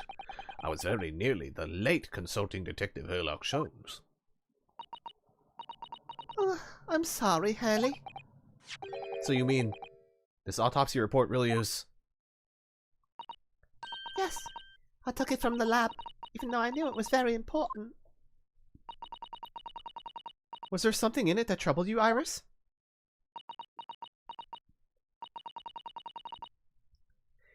Not exactly something that troubled me. Something I've been looking for when I saw this report, when I saw the writing in it. I knew it was Daddy's. The writing? Your father's writing? What do you really mean? Iris? It must be something that's hard for her to talk about. Forgive me for interrupting, my dear fellows. Mr. Sholmes, what is it? I feel as though the poor unconscious gentleman on the sea has been somewhat forgotten. Father! Perhaps we should find our guest somewhere more peaceful to rest. Mr. Naruhodo? Yes? Would you be so kind as to let him be your bed? We must do our very best to make him comfortable, I feel. Oh, yes, of course. I'll help you carry him up. So will I. No, I can manage it alone, thank you. You have tea to enjoy.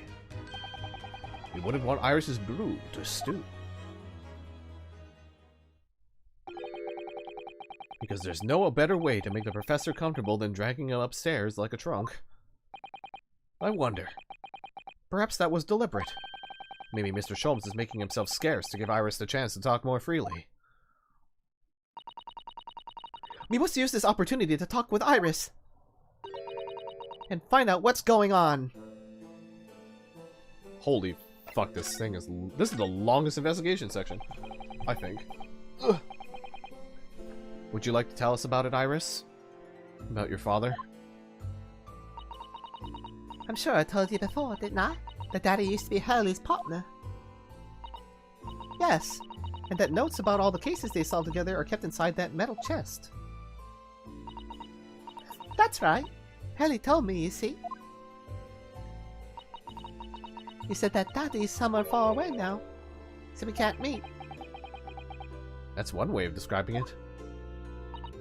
Then, when I secretly unlocked the chest and read through the papers inside, I started to build up a picture in my head of what Daddy must be like. Well, that's only natural.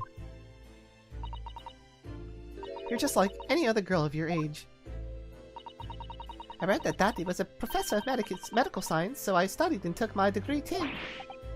Well, that's only natural, I suppose.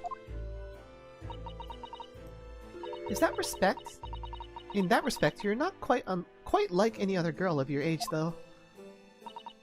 But there was one thing that I could never find out. Daddy's name. Ah. His name wasn't anywhere on any of the notes that he'd made about his work with Hurley. But then one day... That's what happened, is it? When you saw this autopsy report, you finally managed to work it out. Is that right? Yes. So it was the handwriting in the report that caught her eye.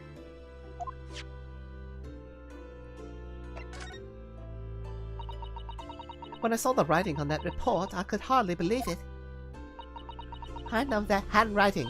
I thought to myself. Because it was the same as the writing you'd seen on your father's case notes. Hi Drago, hope you're having fun. Kira, welcome! I hope you had a fun time at your stream. But yeah, man, I had a lot of moments where I was just like, I think it's this, and then I think it's this, and oh dear God. So much thinking happened. So much pondering. Also, really, something kind of happened. Funny happened too, and I should clip it later. With the whole opening the chest thing. Like, that was pretty funny. That was super hilarious. This game was so good at misdirection. It really is. I was desperate to compare the two properly. I needed to see them side by side. I'll have to check them all. It's a fun time, I hope. I was the doctor in the laboratory, but I was told I couldn't take the report away. And even worse, I was told that was the first and last time we'd be allowed to look at it there. So you decided to steal it. When I compared the autopsy report with the case notes I had here, there was no doubt. The handwriting was exactly the same. It was Daddy's. And the signature of the coroner at the bottom of the autopsy report. Read Dr. John H. Wilson. So that's how I finally found out. I learnt Daddy's name at last. I see. Ever since then, I called myself Iris Wilson. And that's also when I had the brilliant idea of writing stories all about Daddy's exciting times with Hurley. I decided there and then that I'd write the adventures of Herlock Sholmes. Patent pending. Oh, Iris, I had no idea that the stories had quite such a deep personal significance for you. I can see why the autopsy report was so important to her now. And why she was prepared to break the law to get her hands on it. This section is so long. Like, holy moly. I know it's the last part, but this is like the longest I've seen it go on. I must apologize, Iris. Sholmes? Okay. This is really all my fault. Hurley? I made a promise, you see, that until the time was right, I'd keep the details of your father a secret. I know. I've been very naughty. I'll take the autopsy report back to Dr. Gore and apologize, I promise. Yes, we'll go together, I think. Then, let me look after it for you until we get there. Clint's autopsy report. Alright. The report was authored by Dr. John H. Wilson. Okay, so I have two pieces of evidence I've not looked at yet, but it'll probably be relevant later. I must go and water my herbs, I think. I'll see you all later. Bye, Iris. Poor Iris. She must be feeling awful. I know Mr. Sholmes is here for her, but still. Ah! What? How? What's the meaning of this, Mr. Sholmes? Mr. Sholmes? Oh dear me.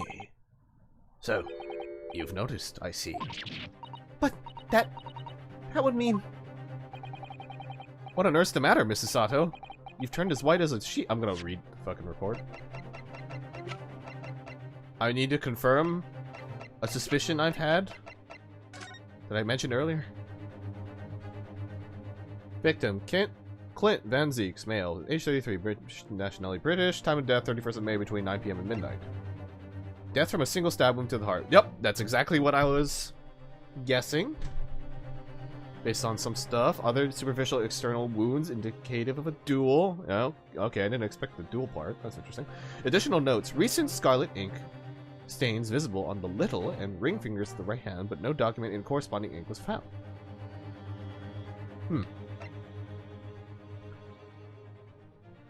It's time to duel! Woo! Autopsy findings. Vital evidence recovered from the victim's stomach during autopsy. Credit to Inspector Gregson for petitioning so doggedly for the autopsy procedure. No internal trauma noted anywhere in the body.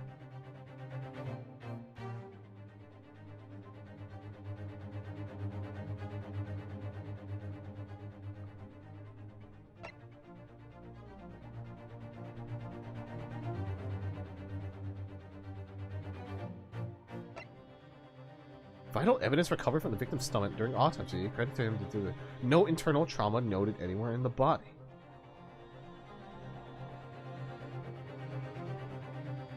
Did he not kill him then? Wait a minute.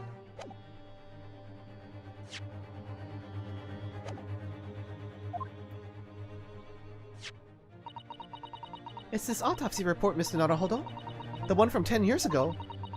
The writing isn't Dr. Wilson's at all. Oh my god!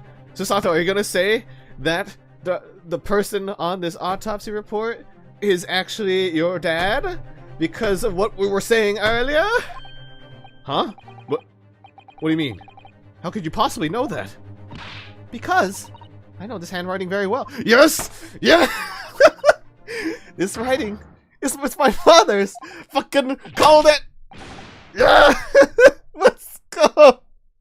What? Professor Mikatoba? Indeed, it's true. And now you know, my dear fellows. No! I don't know anything! What on earth does all this mean, Mr. Sholmes? Because the idea that's slowly forming in my mind is just too extraordinary to believe. Please, you have to explain. Oh, okay. Well, there's more stuff to do. Let me look at this box real quick. Oh, look, blood. That's lovely. Let's go look at that. Look at this dark stain here. Do you think? Yes, I'm afraid so. I think it's blood. Ugh, I knew you were gonna say that. So that presumably means that this was present at the scene when Inspector Gregson was killed. It's the most logical conclusion, yes. I think Gina's been carrying this around with her. If you didn't know any better, I suppose it does look like a grease stain from all the fish and chips.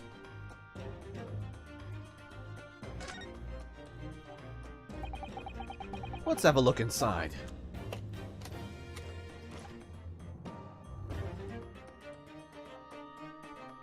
Well, what do we have here? Look, there's something inside. Oh, let's see. It appears to be a passport, authorizing him to travel overseas. Oh, right, for France. Was Inspector Gregson about to go a trip abroad then? Perhaps the date of departure might tell us something. That was... Oh! What is it? It was for travel on the 31st of October, just one day before the incident. Uh-huh. What? Really? Yeah, he was supposed to be deported moved over to France. Gregson went to France the day before his body was discovered. Interesting. Okay, anyways, back to back to Revelations. So this autopsy report was actually penned by Professor Mikotoba then, huh? But that makes no sense. It's not possible, surely. Not possible. My dear fellow, pray take a deep breath and think again. Yes, you're right. In some ways, it actually makes a great deal of sense. It does? Give us a second, Schultz. We gotta look at this box. It's just so beautiful and green. 10 years ago is when Father returned to Japan after his extended study tour in Britain. And prior to his return, where was Dr. Mikotoba engaged? Of course. He was an assistant at Dr. Wilson's laboratory, learning about forensic science. And as an assistant, he would have aided with the dissection work, making detailed notes, which would be assembled into the full autopsy report. Once the work was complete, the head coroner would check the contents and put his signature on the document. In other words, the only writing of Dr. Wilson's in this report would be his signature at the end. I see. So Iris got the wrong end of the stick, you mean? She saw that and assumed the whole report had been written by Dr. H. Wilson. Which is very understandable, of course. What a complicated situation.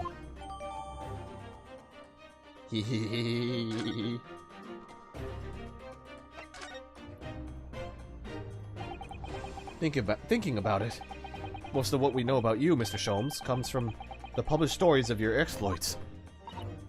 Yes, The Adventures of Herlock Sholmes, written by Iris. Oh yeah, and I guess... So like earlier I was like, he looks really like Wilson.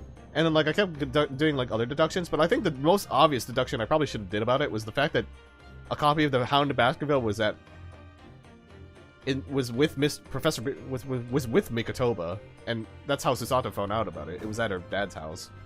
I don't remember if I mentioned it in that episode that I was thinking about that. Like, I remember we talked with Susato about that case in that whole situation, but I kind of... Maybe I just... Did I talk about that? I don't even remember anymore. It's been so long. And we really have no way of knowing what's fact and what's fiction. Most troubling for you, my dear fellow, I'm sure. But what about this supposed partner of yours? Did he really exist or not? Ah, you've come straight to the point, I see. And please come straight to the answer. I believe Iris explained it in one of her installments. He was a trusted comrade, and the only person I could have truly have called a friend. And did this partner of yours truly make a record of all your cases?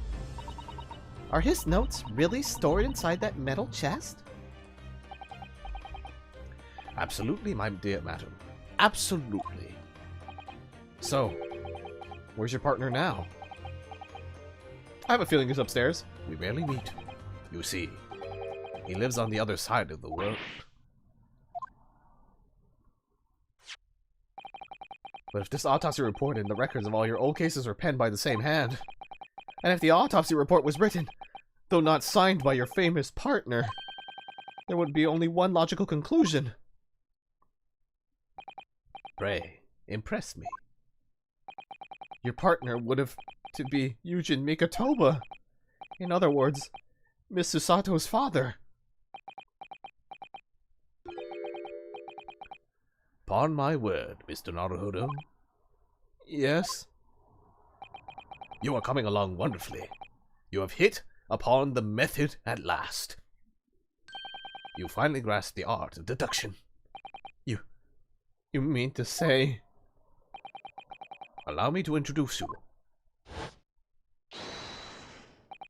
to my great friend and partner, Mikotoba. Professor Mikotoba! This is so good. Fuck yeah!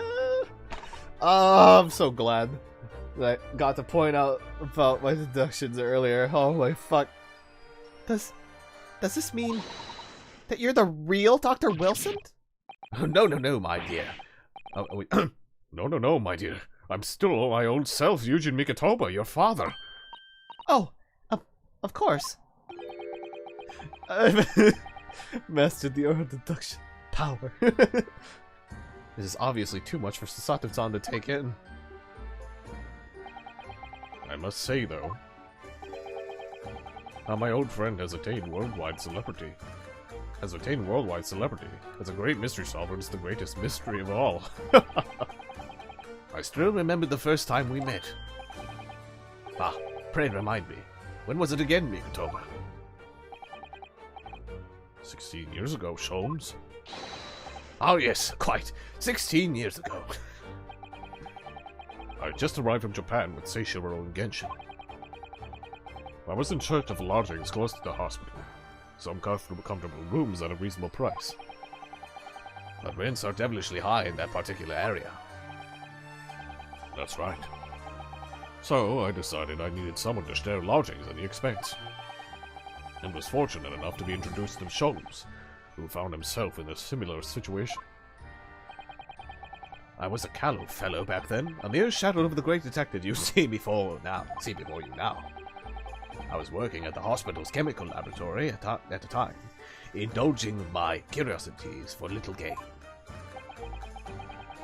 And the situation for our cohabitation led us to pursuing cases together, you see. Hard to believe. It was a mere 6 years. We had a great many adventures. But in the last year when Mikotoba stayed in Britain, that most infamous of cases presented itself. The case with which you've become rather familiar yourselves. The Professor killings. After the trial, Seishiro and I were summoned back home. Hardly surprising given the circumstances. So there you have it. And as you know, all the details recorded by my trusty chronicler remain in that metal test. This is amazing! Professor Mikotoba really is Mr. Sholmes' famous partner.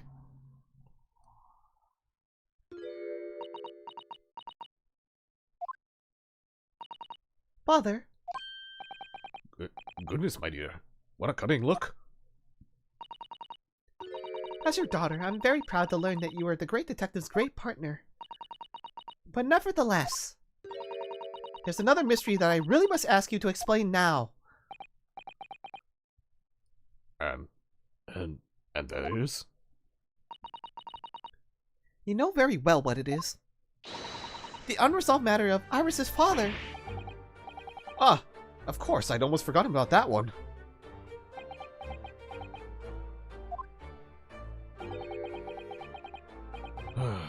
I should have seen this coming, I suppose.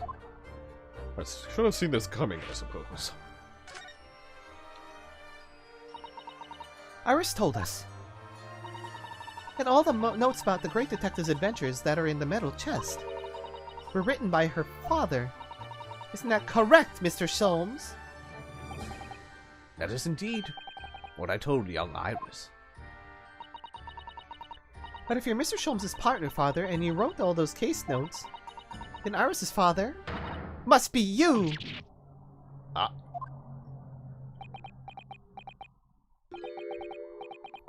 Upon my word, Mr. Sato.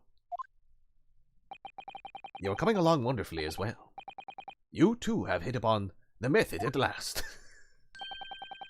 You finally grasped the art of deduction. What?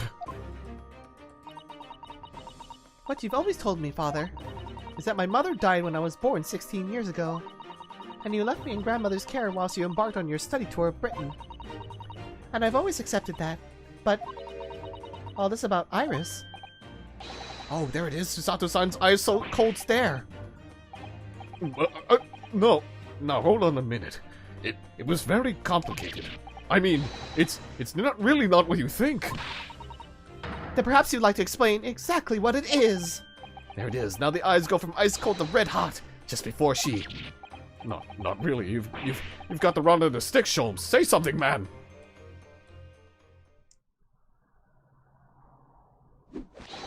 That's quite enough, my fiery fellows. Mr. Sholmes! When did he get all dressed up? Whilst I don't like to interrupt this exciting exploration of the past, Mikotoba and I have a note imagined that requires a short excursion.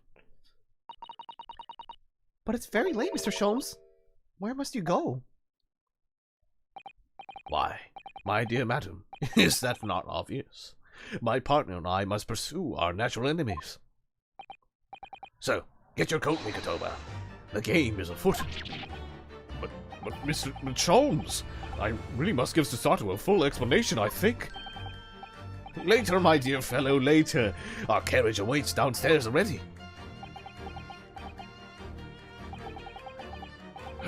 You haven't changed one iota, have you? I mean, really. I visit our home after 10 long years. The music track, it's so good! And when I open that chest in a fit of nostalgia, I quite inexplicably pass out. And as if that wasn't enough, when I eventually regain consciousness, I'm plunged straight into all this. Father, please, go with Mr. Sholmes now. What? I've no doubt that whatever happened, you were acting in everyone's best interests. I trust you, completely. Susato? And sending the great detective and his great partner off on a renewed adventures together. It's more than I could have hoped for in my wildest dreams. Very well then. We'll speak again later. So, I believe your own work is done for the day. I wish you the best of luck for tomorrow. Yes, Naru. Coffee. Yes, Naru. Good luck in battle, and in reaching a decision. A decision? About whether to go back to Japan, I suppose. So much happened that day that I barely knew Ooh, what free to do narration. with myself. It would only be later that I'd come to realize how amidst the chaos I'd unleashed were all the clues I needed to finally unearth the truth, and that all the turmoil was necessary Oh, this track is so good. to give me the resolve to see everything through. Title drop, baby!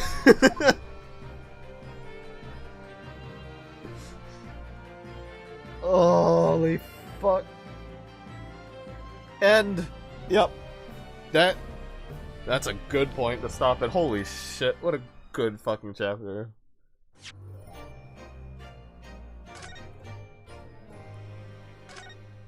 Holy shit, that was 4 hours. Holy fuck.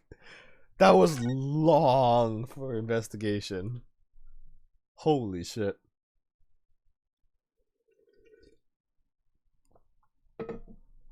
Oh, but final. Oh, that's so. Oh my god, the conclusion. It's almost here. Oh, holy shit. That was a long read, but it was worth it. Alright. So, yeah, in the beginning I was like, you know, never really thought about why Mikotoba's dad looks so much like Wilson. And then all this other stuff, but yeah. I guess that came true. Yeah, he really is his partner. Damn. Any predictions? Oh, so there was one thing that I would like. During the talk with Dr.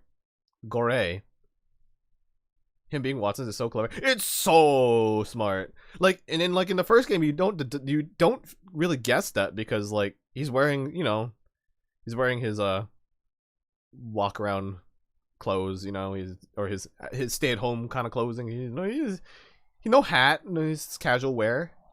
But as soon as you land here, and when he comes here in this game, it's just like, huh, his outfit looks like very peculiar, and it's just like, oh, that's such a good way to set it up too. And like the first game plants the whole mystery of why did he have the Hound of Baskerville, and the story didn't even happen, right? So it's like, oh damn, all that setup. So good, so much payoffs. But yeah, predictions. There, when we were talking to Dr. Gore, there was this whole thing that I kind of like. I felt like I had like an epiphany moment there. But like, there's some things about the autopsy report now that kind of makes me kind of waver a little bit on some of the deductions I made. I did say it was like kind of different kind of prediction, but yeah, I like kind of feel like when she's like, oh yeah, there was a foreigner doing the autopsy along with Dr. H. Wilson, and then there was some other stuff that she said. I don't. There was and like all the stuff with Vigil. All the stuff he said gave me like certain things that made me just kind of like that kind of clicked into my mind, where it's just like, oh, it's very strange that Genshin would be so like that he's like, oh yeah, Genshin in prison, great guy. Don't like I genuinely didn't believe that he was a murderer, and then it's like, yeah, that does sound to play to his character. Like unlike Clint, who we've only really heard things from, like in terms of his character, we've only really like heard mostly stuff from Van Zieks. And I'm not too sure if this I made this up in my mind, but I feel like Van Zieks mentioned something about his brother getting disillusioned with the law after a point. Or somebody. I don't know if it was Van Zieks, but yeah. So there was like a whole thing that I'm kind of getting at. So, but Van Zieks was saying like, oh yeah, he kind of like he's the only guy we have any characterization from for his brother. And then like, meanwhile, Genshin, we have like characterization from Cosmo, we have characterization from Vigil talking about him, like he was a great guy. I like, you legitimately wouldn't believe he was a murderer kind of thing. Like, so like, I feel like he has too much alibis to be the actual professor. So from that deduction, I was like, oh, so, and then like he also says a line to Vigil where he's like, where Vigil's like, oh, did you really kill all those people? And he's like, I killed a human. He's like, I killed somebody. Like, or the way he phrased it was, I think it was like a human. He's like, I've killed a human being or something like that. But then like, it didn't really give the impression that it was like, yeah, I killed all those people. He's just like, I've killed a human life. Like, I deserve this kind of thing. So it made me go like, oh, what if he had to kill? Because from the autopsy report, I think like a few other things people were saying was like, oh yeah, very clearly we found the professor because we know how he died. So it's just like, oh, did Clint get killed? Did get killed by Asogi, Genshin, but he actually had like a reason to kill him.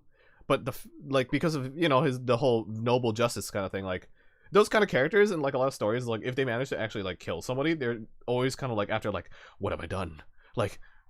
It could be someone who deserved it, getting killed or something, like very much so. But they're like those kinds of characters are like very characterized to the point where it's just like they do it once and they're just like, I am the worst of humanity. I shouldn't belong here, kind of thing. Like that's the impression I got from that way he was talking to Vigil. So I was thinking, oh, maybe he did kill Genshin, but he had a reason to kill Genshin. And then like, not Genshin. Sorry. Maybe Genshin had a reason to kill Clint because Clint did something. And then the only characterizations of Clint, like I said, was only from his brother. And I think his brother mentioned offhand that Clint was like losing disillusion with the law or something. So like, maybe he wanted to take matters into his own hands, and then like, maybe he's the professor killing things. And then like, we know it was like through there was a dog, and we found a very fancy collar, and they're a noble family, so like, maybe Clint was the professor. Maybe he did the killings, and then Genshin found out, and they're good friends, and he doesn't want to kill his good friend, and I'm like, he had to strike him down. And then they said like, oh yeah, it seems like the body was in a duel, and then like it's like, oh, we through the autopsy we were able to find out how he died, kind of thing, and it was like a sharp object or something, and it's like, oh, only guy we know with a fucking sword carried around all the time is fucking the Asogi family. So it's just like, oh, that makes sense. And then there's like a whole framing of maybe he got framed for it too. Like there's a whole other things too. There's a lot of angles that could happen, but it seems like he's very, very adamant on the idea of, I killed somebody, I took a human life, I deserve this punishment, even if he didn't deserve it. So it's just like, yeah, what's up with that? Also, there was like a whole thing with Vigil where like he kept having like these white flashes he was on screen when he was talking about certain things, and it was always highlighted. So those moments, I'm pretty sure, is a case of Vigil misremembering something, because he said, oh yeah, the papers. he had papers, and like they weren't allowed to sell. But like, when we talked to the warden was like, yeah, he had papers. Like, we didn't give a fuck. Kind of the way he was talking was like, yeah, the heckler didn't give a fuck, you know. Like, it sounded like he didn't really. They were like, yeah, we know he had papers. We found them in the cell. Why are you freaking out about that? And we're just like, what? But he called it a weapon, so I was just like, oh, so did he just have his sword with him in prison? And then like they just were like, where the heck happened to the sword kind of thing? It's his message to Cosma to like, you know, don't worry about what happened to me, maybe, like just follow justice. And then like I mean, it might have sucked for me, but like it doesn't mean you can't follow and do stuff Cosma kind of thing, you know. I don't know, there's a lot of thoughts running through my head with all that whole scene, but like, yeah, I'm kind of rambling at this point. So like, but overall, very good chapter, very very very good way to end it too. Like, holy shit, that was good. But yeah, I'm taking a break next week because I'm going to Anime Expo and stuff, and I'll be busy for an entire week, and also won't be home. I'll be in California, so there's a lot of that. So yeah. Unusual for a case to end with an investigation, but it works so well here. Yeah, exactly. It was like, I was so surprised. It's like, oh, the trial. When I finished part 2, I was like, oh, okay, so there's just 3 parts to the trial, and then it said investigation part 1, and I just looked at it like, what? A whole end section for an investigation? That's so uncalled for. Like, what the fuck? But yeah. Yeah, this game is structured so well. I love it. Have fun in X. Thank you. I'm gonna have an interesting time. I hope the lines are... I mean, it's AX. The lines are probably gonna be terrible, but like, I'm hoping they're gonna not be like as horrible as last year, from what I've heard, because last year was the whole, hey, COVID's over, you guys can come on down, and my friends went to it and they said it was actually terrible. But like, I hope it's a little bit better this year, because everybody that last year got to touch grass and now they're all satisfied, so maybe they won't all come, you know. But I'm still rambling, but anyway. Yeah, yep, I'll take a break next week, and then yeah, I'll be back at it, I think, after. But I think my friend also wanted me to try a game called like Pineapple on Pizza that I found was apparently free on Steam, so I guess I might play that at some point after AX2. So, if anybody's interested in whatever the heck that game is, because I never heard about it, because I knew like Millie played it from Nijisanji, and my friend, I didn't watch it though, because I just like I don't know what that's about, but then I just kind of heard it in passing. He's like, oh yeah, did you play it? And I was like, no. And he's like, oh, did you watch so and so play it? And I was like, oh no. And he's like, okay, you should play it. So like, I guess I'll be playing that after AX at some point. But then yeah, after that I'll be continuing on with episode 5 with us, you know, and I'm gonna try and make episode 5 special, you know. We're gonna go through it. Yeah, it's gonna be great. Wink wink, nudge nudge. But yeah, I shall end it for tonight. It's at 10 o'clock, which is, wow, I haven't gone this long in a while. So like, let me go. Let's go rate Kip, who I think is doing karaoke and is for good old for donation stuff. Yeah, my brain is not thinking. My brain's still stuck on greatest attorney, so like I'm having a hard time. But yeah, let's go raid Kip. And yeah, I hope everybody had a good time tonight, and yeah, I'll see you all in like a week or 2. Yeah. And what else? I mean, I might stream like in between something. Like I'm actually very close to beating Tears of the Kingdom, but like I don't know if anybody would want to see that, because I think that would be spoiler territory for a lot of people, so I have to be very cautious. But yeah. Yeah, anything else before I hit the raid now button? I